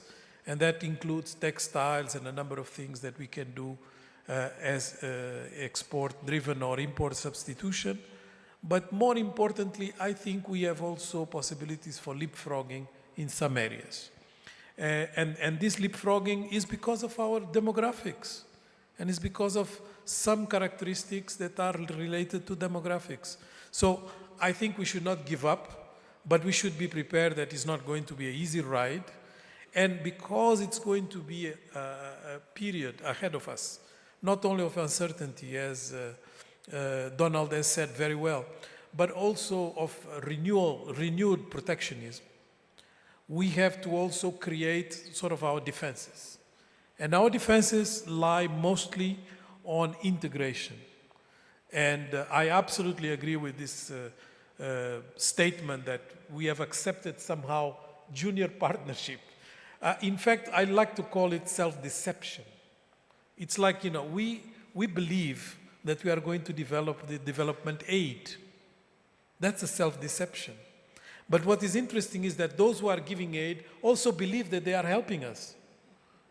They are not helping us, and we are not going to develop with it. So it's sort of a combination of two self-deceptions that have created this need for us to discuss at breakfast, lunch, dinner, what we are going to do with development aid, instead of taking care of the problem from our own means, but also from a negotiating practice that is not going to accept what I characterize as the colonial model.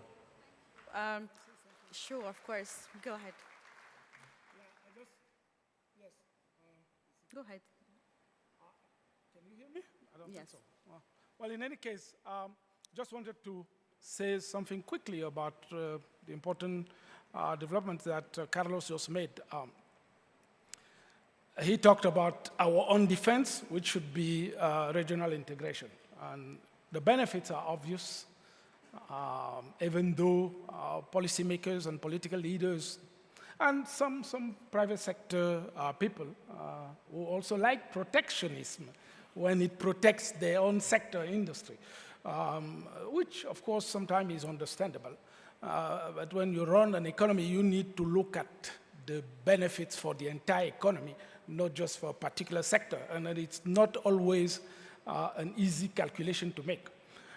Certainly, regional integration brings a lot of benefit, starting with the market, the bigger market, but also, I would say, the possibility of producing across boundaries. If you invest in a particular country, you know that you can access markets around this country, you can achieve economies of scale. So you can produce a lot more, which reduces your cost. But that's just on the cost side. What I wanted to add is on the, not on the defense, but on the attack, if I may say so. I never had a military training, so I should be careful using words like defense and attack. But by attack, I mean going after other markets. Rwanda's market is the world market. It's not just the market here in Rwanda and in East Africa or in Central Africa. It should really be the world market, and we shouldn't be shy about it. And one small suggestion, idea that I have, as we deal with protectionism, especially in some Western countries, which is taking a different form from what we've seen for a long time. You know, for a long time, protectionism was, you want to export your Rwanda food or goods or services into our country in Europe, well, we put a high tariff on it. But with WTO negotiations, these tariffs have come down, but they have been compensated with something that plays the same role, which is the non-tariff barriers. You want to export your avocado from Rwanda to the Netherlands, well, we say, yes, we're not going to put a tariff to block you, but we're going to wonder whether it meets certain non-tariff conditions, whether it's healthy, whether it's been produced in a way that we can sell it to in stores in Amsterdam without anybody feeling sick because they ate it. So they use all kinds of non-tariff barriers to compensate for the declining protectionism that they did with tariffs. My tiny idea is that we target a big economy like China, which is now the second economy in the world and projected by the IMF in just a few years to be the largest economy on earth. And then we negotiate with China. We said to the Chinese, we are grateful that you're investing in Africa. We like most of the things that you do when you bring your money, your expertise, but there is a big missing component. We want China to open its market to African goods produced in Africa, including manufactured goods, the kind of textile or other goods that Maryse and other industrialists are producing in Africa. We need to negotiate with China and have almost a new, broader, better, stronger AGOA type of agreement with China so that China can secure a place for us to access its market. China is going to be importing, meaning buying $8 trillion in goods from all over the world in 5 years. Well, we want a big slice of that market, and I think that would be great. Thank you. Yes, exactly. We want that big slice of market. I want to illustrate some of your thinking you just mentioned through Maryse. Maryse, what does it take for us to build a global manufacturing business in Africa? And what are the main challenges? What's the hardest part? How can we have the Asante, the future African Louis Vuitton, for example? It's very difficult to answer next to Dr. Lopez, but, so I'll probably link to what you said earlier as well, that one of the biggest opportunity actually with us being a latecomer in the industry is that we're starting from a blank page.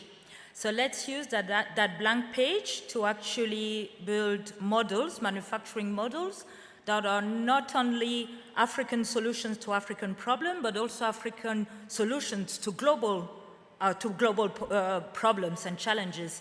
And I can see it in our industry. Indeed, all the big brands, they're looking for a sustainable ethical manufacturing place. And the last place where we can build it from scratch is Africa. It's here. So it's actually an enormous competitive advantage, and let's use it.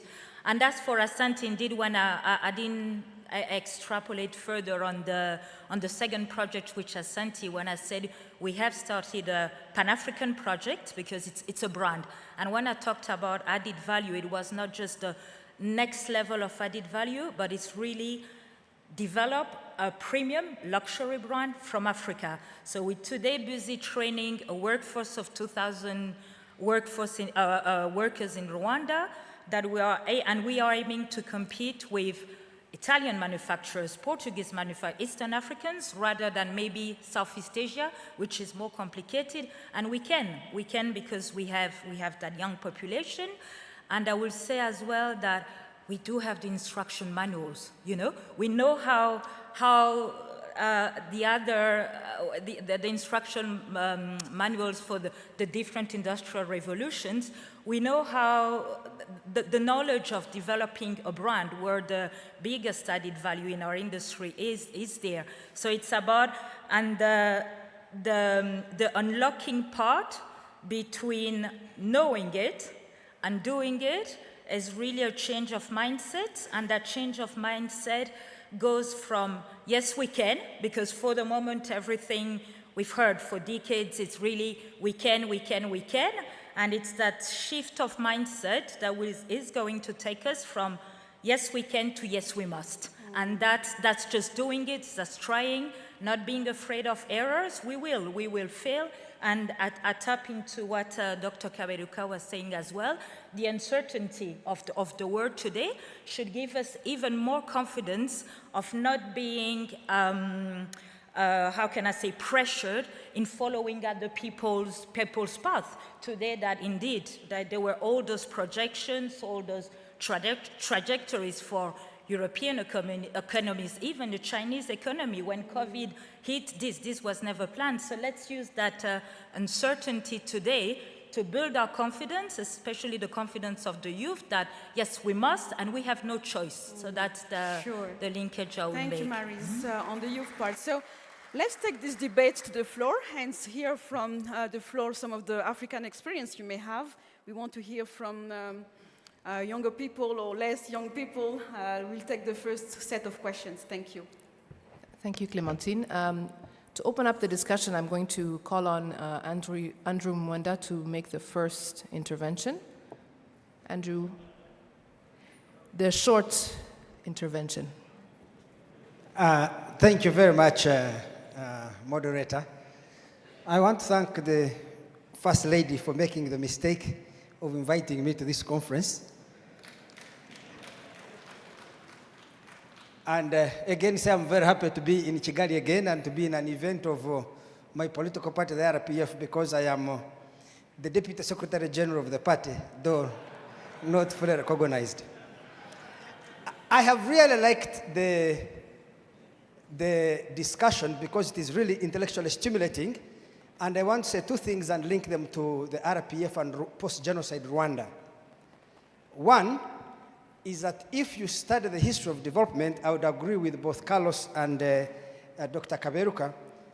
The first thing you see is development takes place within the context of international trade. And two, it takes place in the context of national ownership of the economy. I do not know of any country whose large sectors of their GDP is produced by foreigners that has developed. The second, I come to development taking place in the context of international trade. International trade is a value chain. Some countries produce cotton, others weave or knit cloth, others market high fashion. How much you earn from international trade depends on your position in that value chain. If you produce and sell raw cotton, you will earn between 2 to 5% of the international market price of that cotton. You will be a highly indebted poor country, like my own country, Uganda. Two, if you weave or knit cloth, you will earn about 15 to 17% of the international market price.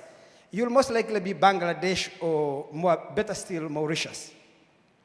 But if you market high fashion, Louis Vuitton, Dolce & Gabbana, Burberry, Hugo Boss, you are France, you are Italy, and you are a highly advanced, rich country.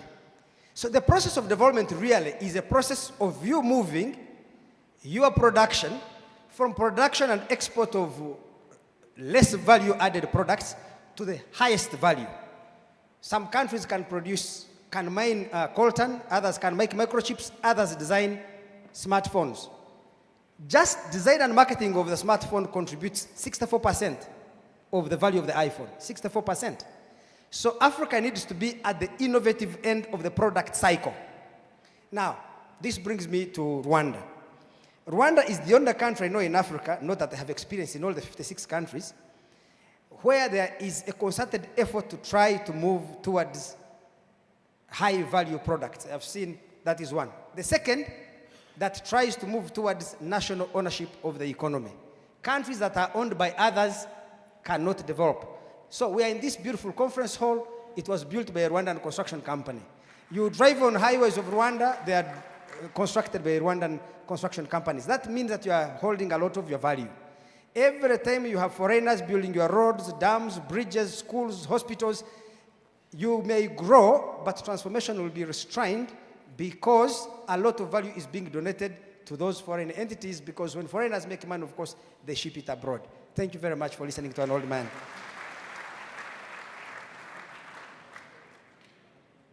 Thank you, Andrew. It was quite short, so I was unprepared. Can I ask that the next intervention be Acha Leke, who was also asked to speak? Acha's here. Can I have a mic over here? Soon afterwards, we will get questions from the audience. So if you have some questions, make sure that you're closer to someone with a mic so that we can see that. Acha? Thank you for the opportunity, and thank you, Your Excellency, for the invitation. I am from Cameroon as well, and this is my first time ever coming to a party event. But it's great to be here. I do have a question, which is I feel like the last 20 years we've been having this discussion, and we know what the answer is or what needs to be done, but we don't get it done. So my fear is we're still talking about the what versus the how. And I wonder if 20 years from now, I'll be sitting there having exactly the same conversation. So I'd love to hear from some of you, what is the how? What can we learn from Rwanda, from other experiences, but more about the how to get this done in Africa than the what? Thank you. Is it possible to answer that question before we go to the audience?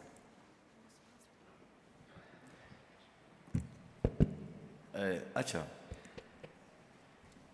before you answer how, you have to answer what. And I'm not even sure that you have answered the what. So let me give you an example. So we're now talking about the energy transition, which will depend a lot on a number of minerals. Maybe there are 3 or 4, I think. And are you certain that countries owning those minerals are not going to make the mistake which countries exporting oil and gas have not made? I'm not sure about that. So if we're going to say, this is how we do something, but what are you doing in the first place? So, how do I put this to you? Every single country in Africa I visited, and I visited all of them except one, has a strategy, 30-year strategy, 40-year strategy, all right? You are right, where they fail is on implementation. But often it is because the what itself has not been well thought out, all right? So it is important to answer how, but you must also answer what are you going to do. I'm not certain that in many countries the what has been answered. Okay, just an example. I'll be very short, please. We all know, like my own country, that we are entering this stage 3 of the transition on the demographic cycle. We're entering that phase where the size of the labor force will probably begin to be bigger and bigger, and the number of children and elderly people getting fewer. They call it demographic dividend, the economists. All right? What is the one thing you have to do? You have to invest in capabilities. People say education. Capabilities, so that, in fact, that labor force is capable, has the knowledge to be able to be usefully employed. But what I've been doing in Africa, we've been targeting numbers. How many numbers are in school? How many children are completing school? But now we need to worry about learning outcomes. What are they learning? What are they coming out with? That is a what question, because the what which was answered was, let us have more children in school. And as in Mali, you look at children coming out of secondary school, they're hardly literate. The what was not answered. The what was not the numbers as inputs. The what was, what are they going to learn? The learning outcomes. And I believe it is such an issue for almost every African country. So we have to ask the question, so what are we going to do? Here in Rwanda, the census showed that, I hope I'm right, 78% of the population, I think, are under 35. I hope I'm right.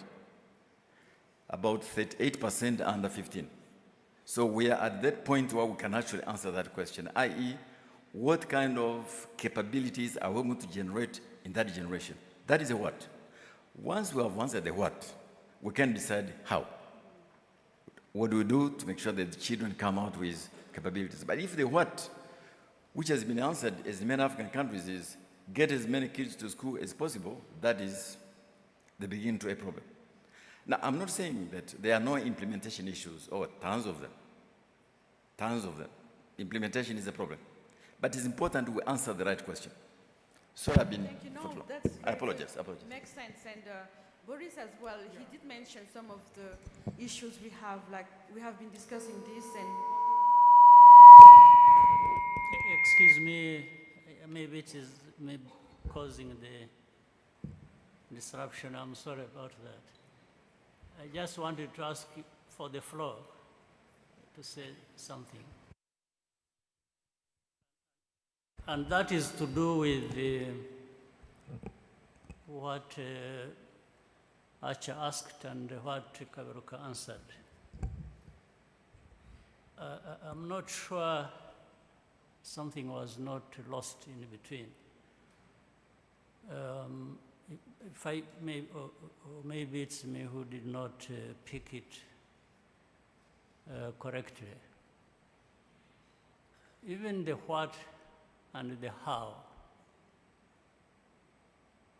actually in theory have been answered, or at least people know. And that's what we get from these discussions every time, whether it is here, or Davos, or Addis, or Singapore, or New York, or wherever. We've been places, all of us. And we've been in search of what is it that we can do in Africa to put the transformation journey on track as we wish to. So actually the problem which Donald talked about also is that implementation. It's actually the main issue. You said that you are not saying that there are no implementation issues. Actually, this is the problem. Forget about the how or the what. The how and the what have been answered by you even now on the sitting there in the panel. They have been answered before, several times, for years. When it comes to doing things, we either do nothing or do the wrong things. That's the implementation. So at first I thought that's what Ashariki was alluding to. So how many conferences, how many experts, how many times do we have to discuss what and how? Because we've discussed that for years, for long, for many times.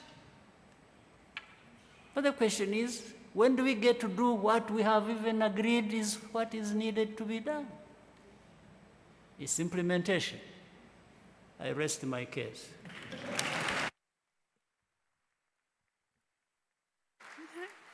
Thank you, Excellency. Yes, Dr. Celestin. Clementine, the moderator, is putting me in a difficult situation to try to respond to that. I'm Cameroonian, so I believe in conspiracy theories. So you have something against me. I would still dare say that I'm on the side of Dr. Kaberuka on this one, simply because, yes, we've seen solutions, we've heard ideas at conferences, but many times we also have wrong ideas in the books, and we implement the wrong ideas. So I still think that in some questions, the what is still relevant. What should we do? What should we not do? I see in many African countries, I was very happy among many nice jobs that I had. One of the most meaningful was to be chief economist, vice president of the African Development Bank, because it was for me really the opportunity to serve the continent. I had bigger jobs before that, but that one was so far to me the most meaningful. And I could tell you, Mr. President, that I had interaction with a lot of ministers and prime ministers and presidents who believe in the wrong ideas. So I think that the what, in some situations, is still relevant. Now, there is a former professor of mine who's also my colleague now in Boston called Michael Porter. I've written something in what I call the implementation gap, this question. And he told me, well, he's an expert on strategy. And he says that if you have a good strategy and the wrong implementation, it means that you had the wrong strategy to begin with, and you didn't know that. I said, please explain that again. He said, no, a good strategy should have implementation strategy and constraint embedded in it, that you cannot have a good strategy and the wrong implementation. So you need to think about all of them at the same time. Okay? So I just wanted to mention that. Now, quickly, the solution, I think, is to train and build capabilities. And I very much like, again, what Dr. Kaberuka said, which is not just education.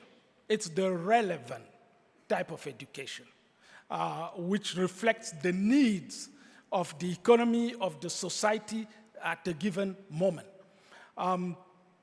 It also means training leaders, but not only leaders, but also training managers. They are not the same things. You sometimes have leaders who have the vision.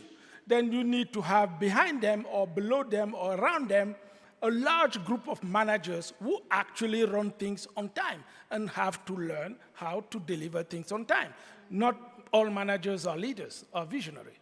So I think that when we are reflecting about our institutions to train people, whether they're universities, school, primary schools, or vocational school, we need to have these ideas in mind to really have different type of skills that will be needed. Thank you. I still have an issue. Because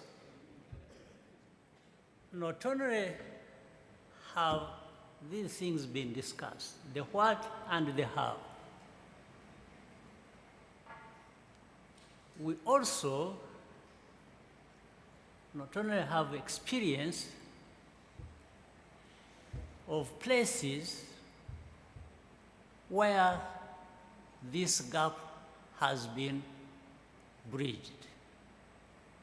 We have references to make in different parts of the world how things have happened. So that means the what, to an extent, has been answered. Because we're asking the what of two kinds. What do we have to do ourselves, Rwanda, the continent? And then there is the what that has been answered in other places by other people to get to where they are that we want to be. So, of course, countries have different contexts. But this does not preclude the point I'm trying to make. Saying, then you learn from the experience of other places who have answered the what in their context. That brings you closer to understand the what in your context. And therefore, do it. Therefore, what I'm saying, and really what I thought Acha was also referring to, whether it is answering the what or the how, cannot remain in perpetuity as a question being asked without coming to a closure of saying, my what to my problem, my how to deal with the problem is this one. Because I have learned from other experiences, even of different contexts, but I have been hearing, I have learned from my own experience as to what and how. You know, we have even gone to the extent, precisely something you covered as well here on the panel.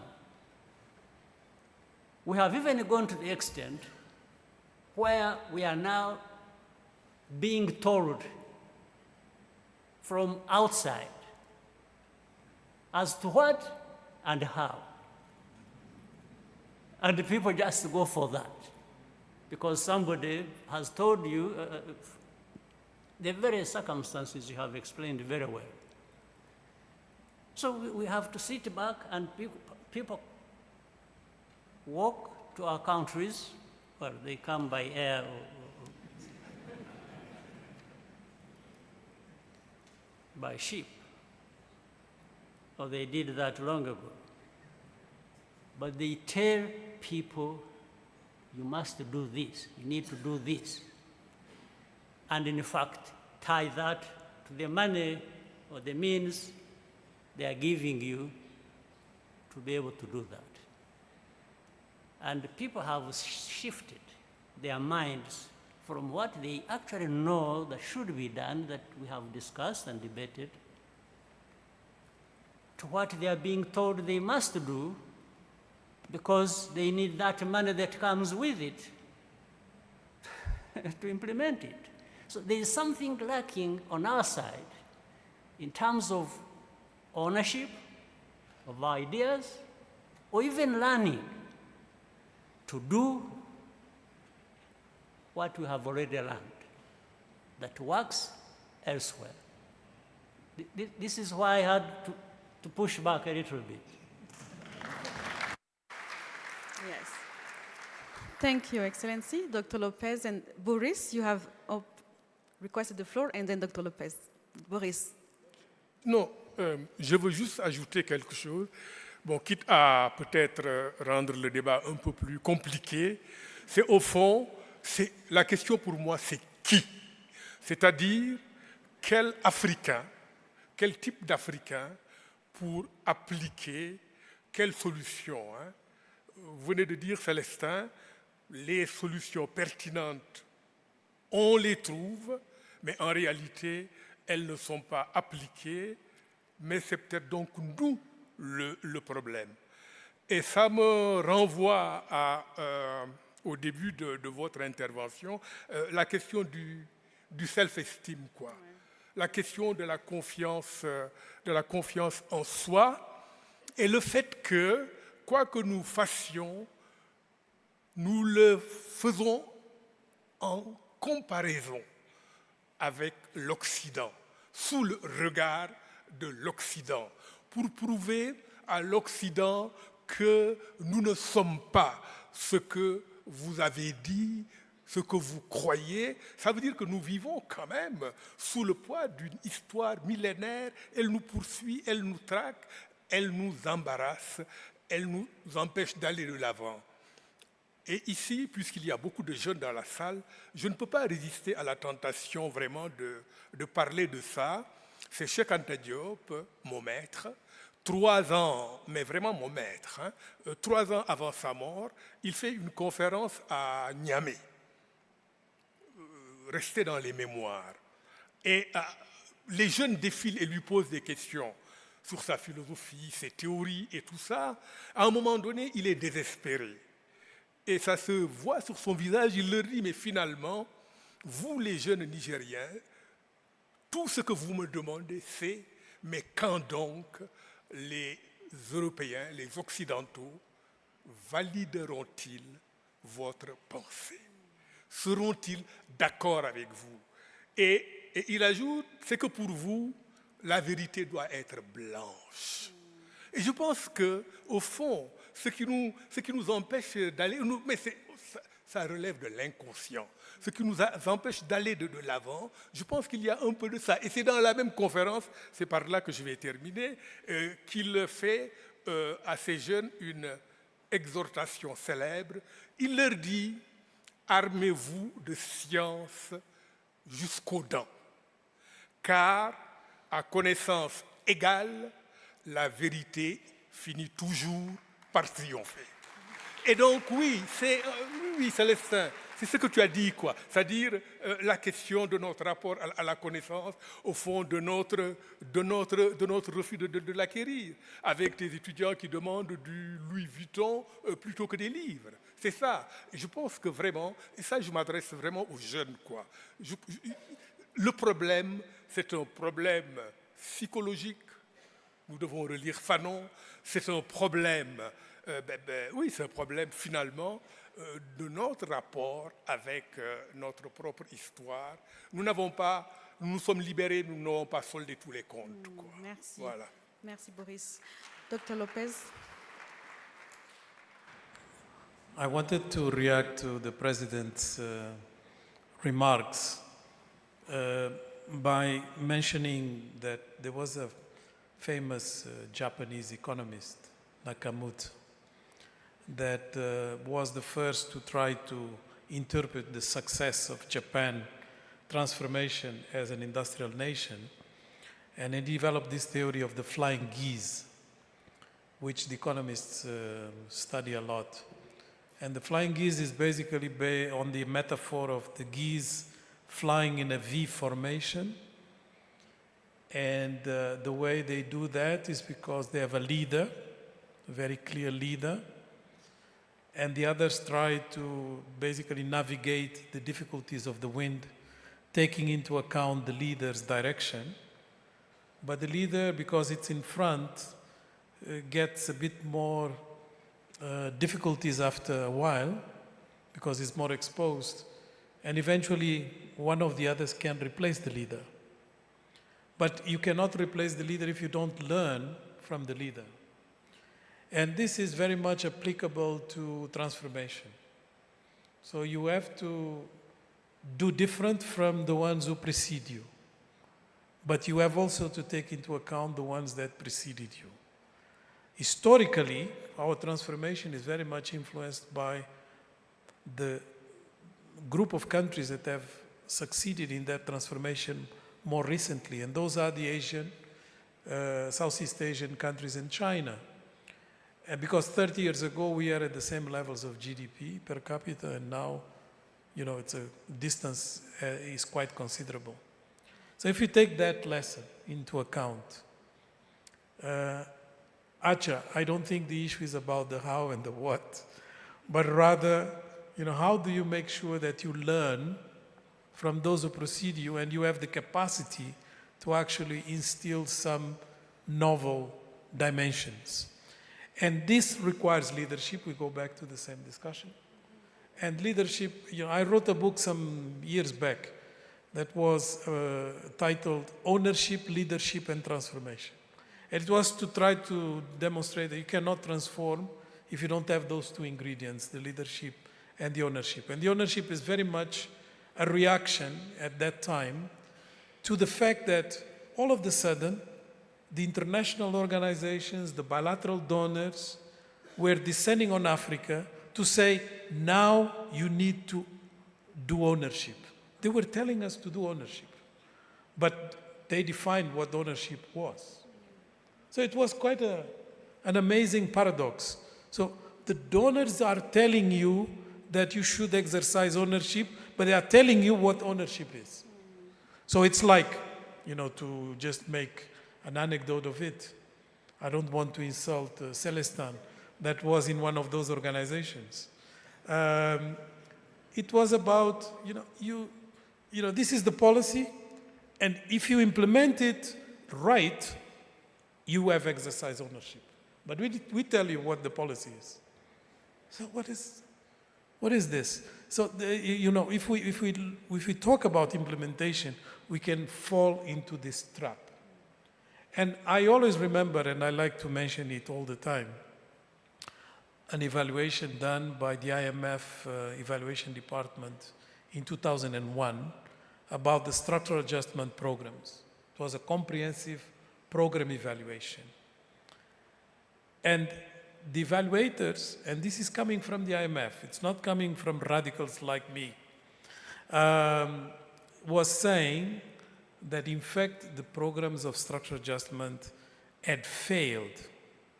And they attributed that failure to a number of elements. I remember some just to share with you. Cognitive bias on the part of the IMF staff. Group thinking. There was one more interesting finding. They said that the data was only used if it confirmed already established policy. In my books, that is called dishonesty. And it was like that, coming from the IMF evaluation department. So this ownership is being transformed into sort of a myth. But in fact, what we have to address is very much the way you put it, Boubacar. It's to address this capacity to be independent. And that's basically the secret of implementation, is being independent, being courageous, and being capable of confronting some of these difficulties. But obviously you cannot do it without addressing the shortcomings of human life, such as corruption and other unethical practices that are always lingering around, and that you will have to have the capacity to actually stay focused and have this determination. Determination is really the word, because a lot of confrontation is going to be in front of us, but it is the determination that is going to make a difference. And that goes all the way to the way we look into the economy, because competitive advantages, like you were saying, Maris, is based also in interpretation that is dynamic. Because a lot of our competitive advantages are in being capable of being independent, like the South Koreans decided to have a shipping industry. And at the time, everybody said, that's a white elephant. You're not going to give you money for anything in that sector because you don't have iron ore, you have zero skills on shipping, you don't have any infrastructure to do shipbuilding, you are not really competitive enough in relation to the economies in your neighborhood, and they went on with the list. And you don't have money, you don't have capital. But they decided that they were going to invest on shipping. They started and failed. Thank you. For 1 decade, they failed. And they failed the second decade. Today, they are the second largest shipping industry in the world. Thank you. Me to take more of your time, since I missed the morning session, so I'm trying to compensate this one. The ownership still comes back to the ownership of what? The ownership of how? It always come to that. But let me tell you just a simple story we have in all kinds of stories in our traditions and so on and so forth. Even animals learn. There is a story here in Rwanda about the leopard. The leopard went for the kill of the animals, of the herdsmen and the women in Rwanda. So it tried to kill a calf, and people heard noises and went and saved the calf. So they went back to the house and they were celebrating the calf survived. And they started talking to each other. And the leopard was still nearby, behind the hut, listening. And the people said, inside the hut were saying, you know, if this leopard had gone for the neck, we wouldn't be having our calf. So from that time, the leopard went for the neck. And every time it goes for the kill, it gets its kill. So how can we be there listening to what makes the kill and we don't do it?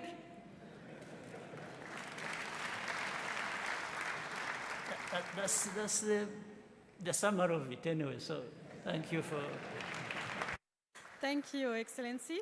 I would like to ask Dr. Donald to kind of summarize and close out this session for us. Give us some of your thoughts on the final position on this, because it's a hot debate. How do we go about it? That's a big job for me. Huh? I'm not sure I'm the right person to do that. But let me say this. I fear now that because of the weakening of our economies during COVID period, because of this synchronized crisis which has happened around the world, around us, our economies have become so weakened, that, for example, a country in West Africa, please no names, which was the first one to go to the IMF and begin general economic reforms, is back to the IMF today. Please, no names. Why? A combination of domestic indiscipline, macroeconomic indiscipline, and these external shocks. So as a result, they have lost what I call political space, fiscal space, policy space. The decisions they're now implementing are not their decisions. Why? Because during the days when things were very good, they did all the wrong things. They ticked all the wrong boxes. Massive borrowing, for example, massive spending, huge levels of the deficit, without building the resilience for when the days will be difficult. I can think now of about 14 countries in Africa who are in that phase. So the first thing I think our message we're passing here is that restoring that degree of economic independence begins by economic discipline. When you lose that discipline, you lose that ability to implement your own policies. This is what Carlos is saying. Number two, you have to exercise that discipline with a lot of equity, social equity. What is bringing many of our countries down is that in terms of getting things done, a lot of inequities are implemented. So you have sections of society who feel frustrated, so they check out. You can see that in the whole of the Sahelian belt.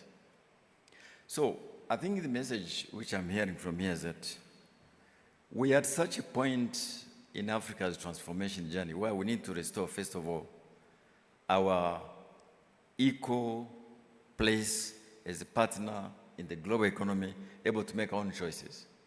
It does mean we're equally wealthy, but who have the same voice. That's number one. Number two, again, this is what Celestin was saying and our colleague here. The opportunities now in the supply chains globally, because what was happening during COVID, it's no longer about can I rely on vaccines and food and medicine from one country? It's no longer about where is the cheapest place to produce. It is where is the most reliable place to produce. And so when a country like Rwanda begins to manufacture vaccines and maybe other medicines very soon, create an ecosystem, you are taking advantage of what has been a crisis in the global supply chains to actually make it an opportunity. That decision has been made.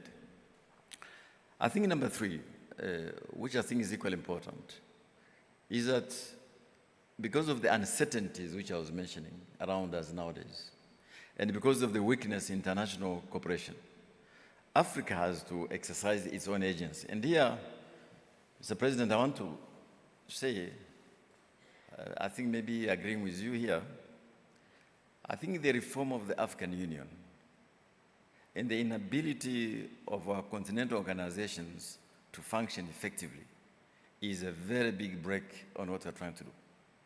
We have got islands of excellency, like Africa's Center for Disease Control, for example, at least until recently, which was an island of excellence. But we need to get African institutions to function. Because without them, we shall be acting individually, and that is suboptimal. Now, to my friend Archer, I've seen many countries with plans done by McKinsey. They usually pay $1 million for that. I think you need to do what Celeste has been saying, please. Always attach an implementation schedule to it and timelines so that you can come late and assess what has been done. But I think we're giving here a message of hope and among the young people that if Rwanda began from such a difficult position and is where it is today, it has not resolved all the problems, but it's possible for all the African countries to exercise their own agency, even in a very difficult global environment like we're facing now. So thank you. Thank you so much. I think it's very excellent, and it's a message of hope that the good political values is really the foundation of how we move forward. I want to go back to our MC to see if there is any questions in the room. Thank you, Clementine. Your Excellency, we were looking to close this panel. And before we close, we'd like to see if you would like to share a few words of closing. No? Thank you very much, Your Excellency. Thank you to our esteemed panelists. A lot was said, a lot to think about, but the focus and the guidance we've gotten from the chairman is, a lot of it is about implementation. We already have the how and the what. And so that's feedback for us young people specifically. Thank you very much for your time. As we close, I want to remind everyone that as a family, we will share together lunch after this. And I also want to encourage you that we keep up the momentum, the discussion as we come into RPF Congress tomorrow for those who will be here. Thank you very much.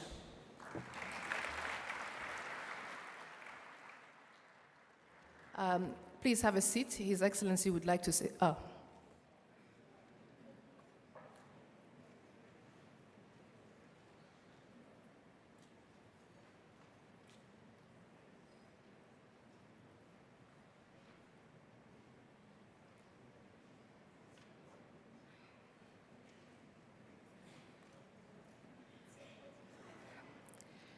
His Excellency just reminded me that for those who are here and were invited today, you are also invited and welcome tomorrow.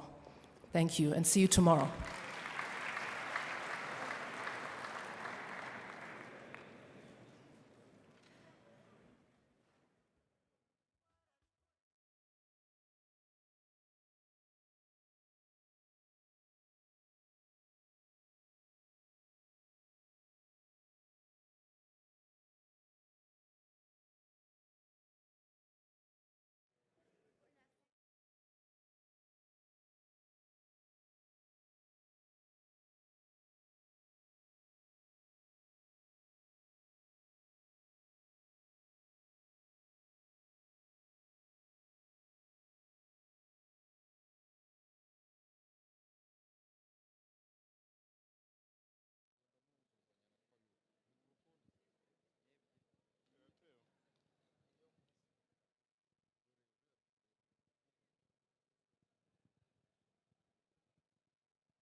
televiziyo Rwanda rero nk'uko mwakomeje kubikurikira inama mpuzamahanga yateguwe n'umuryango FPR-Inkotanyi cyangwa se RPF International Conference imaze kugana ku musozo.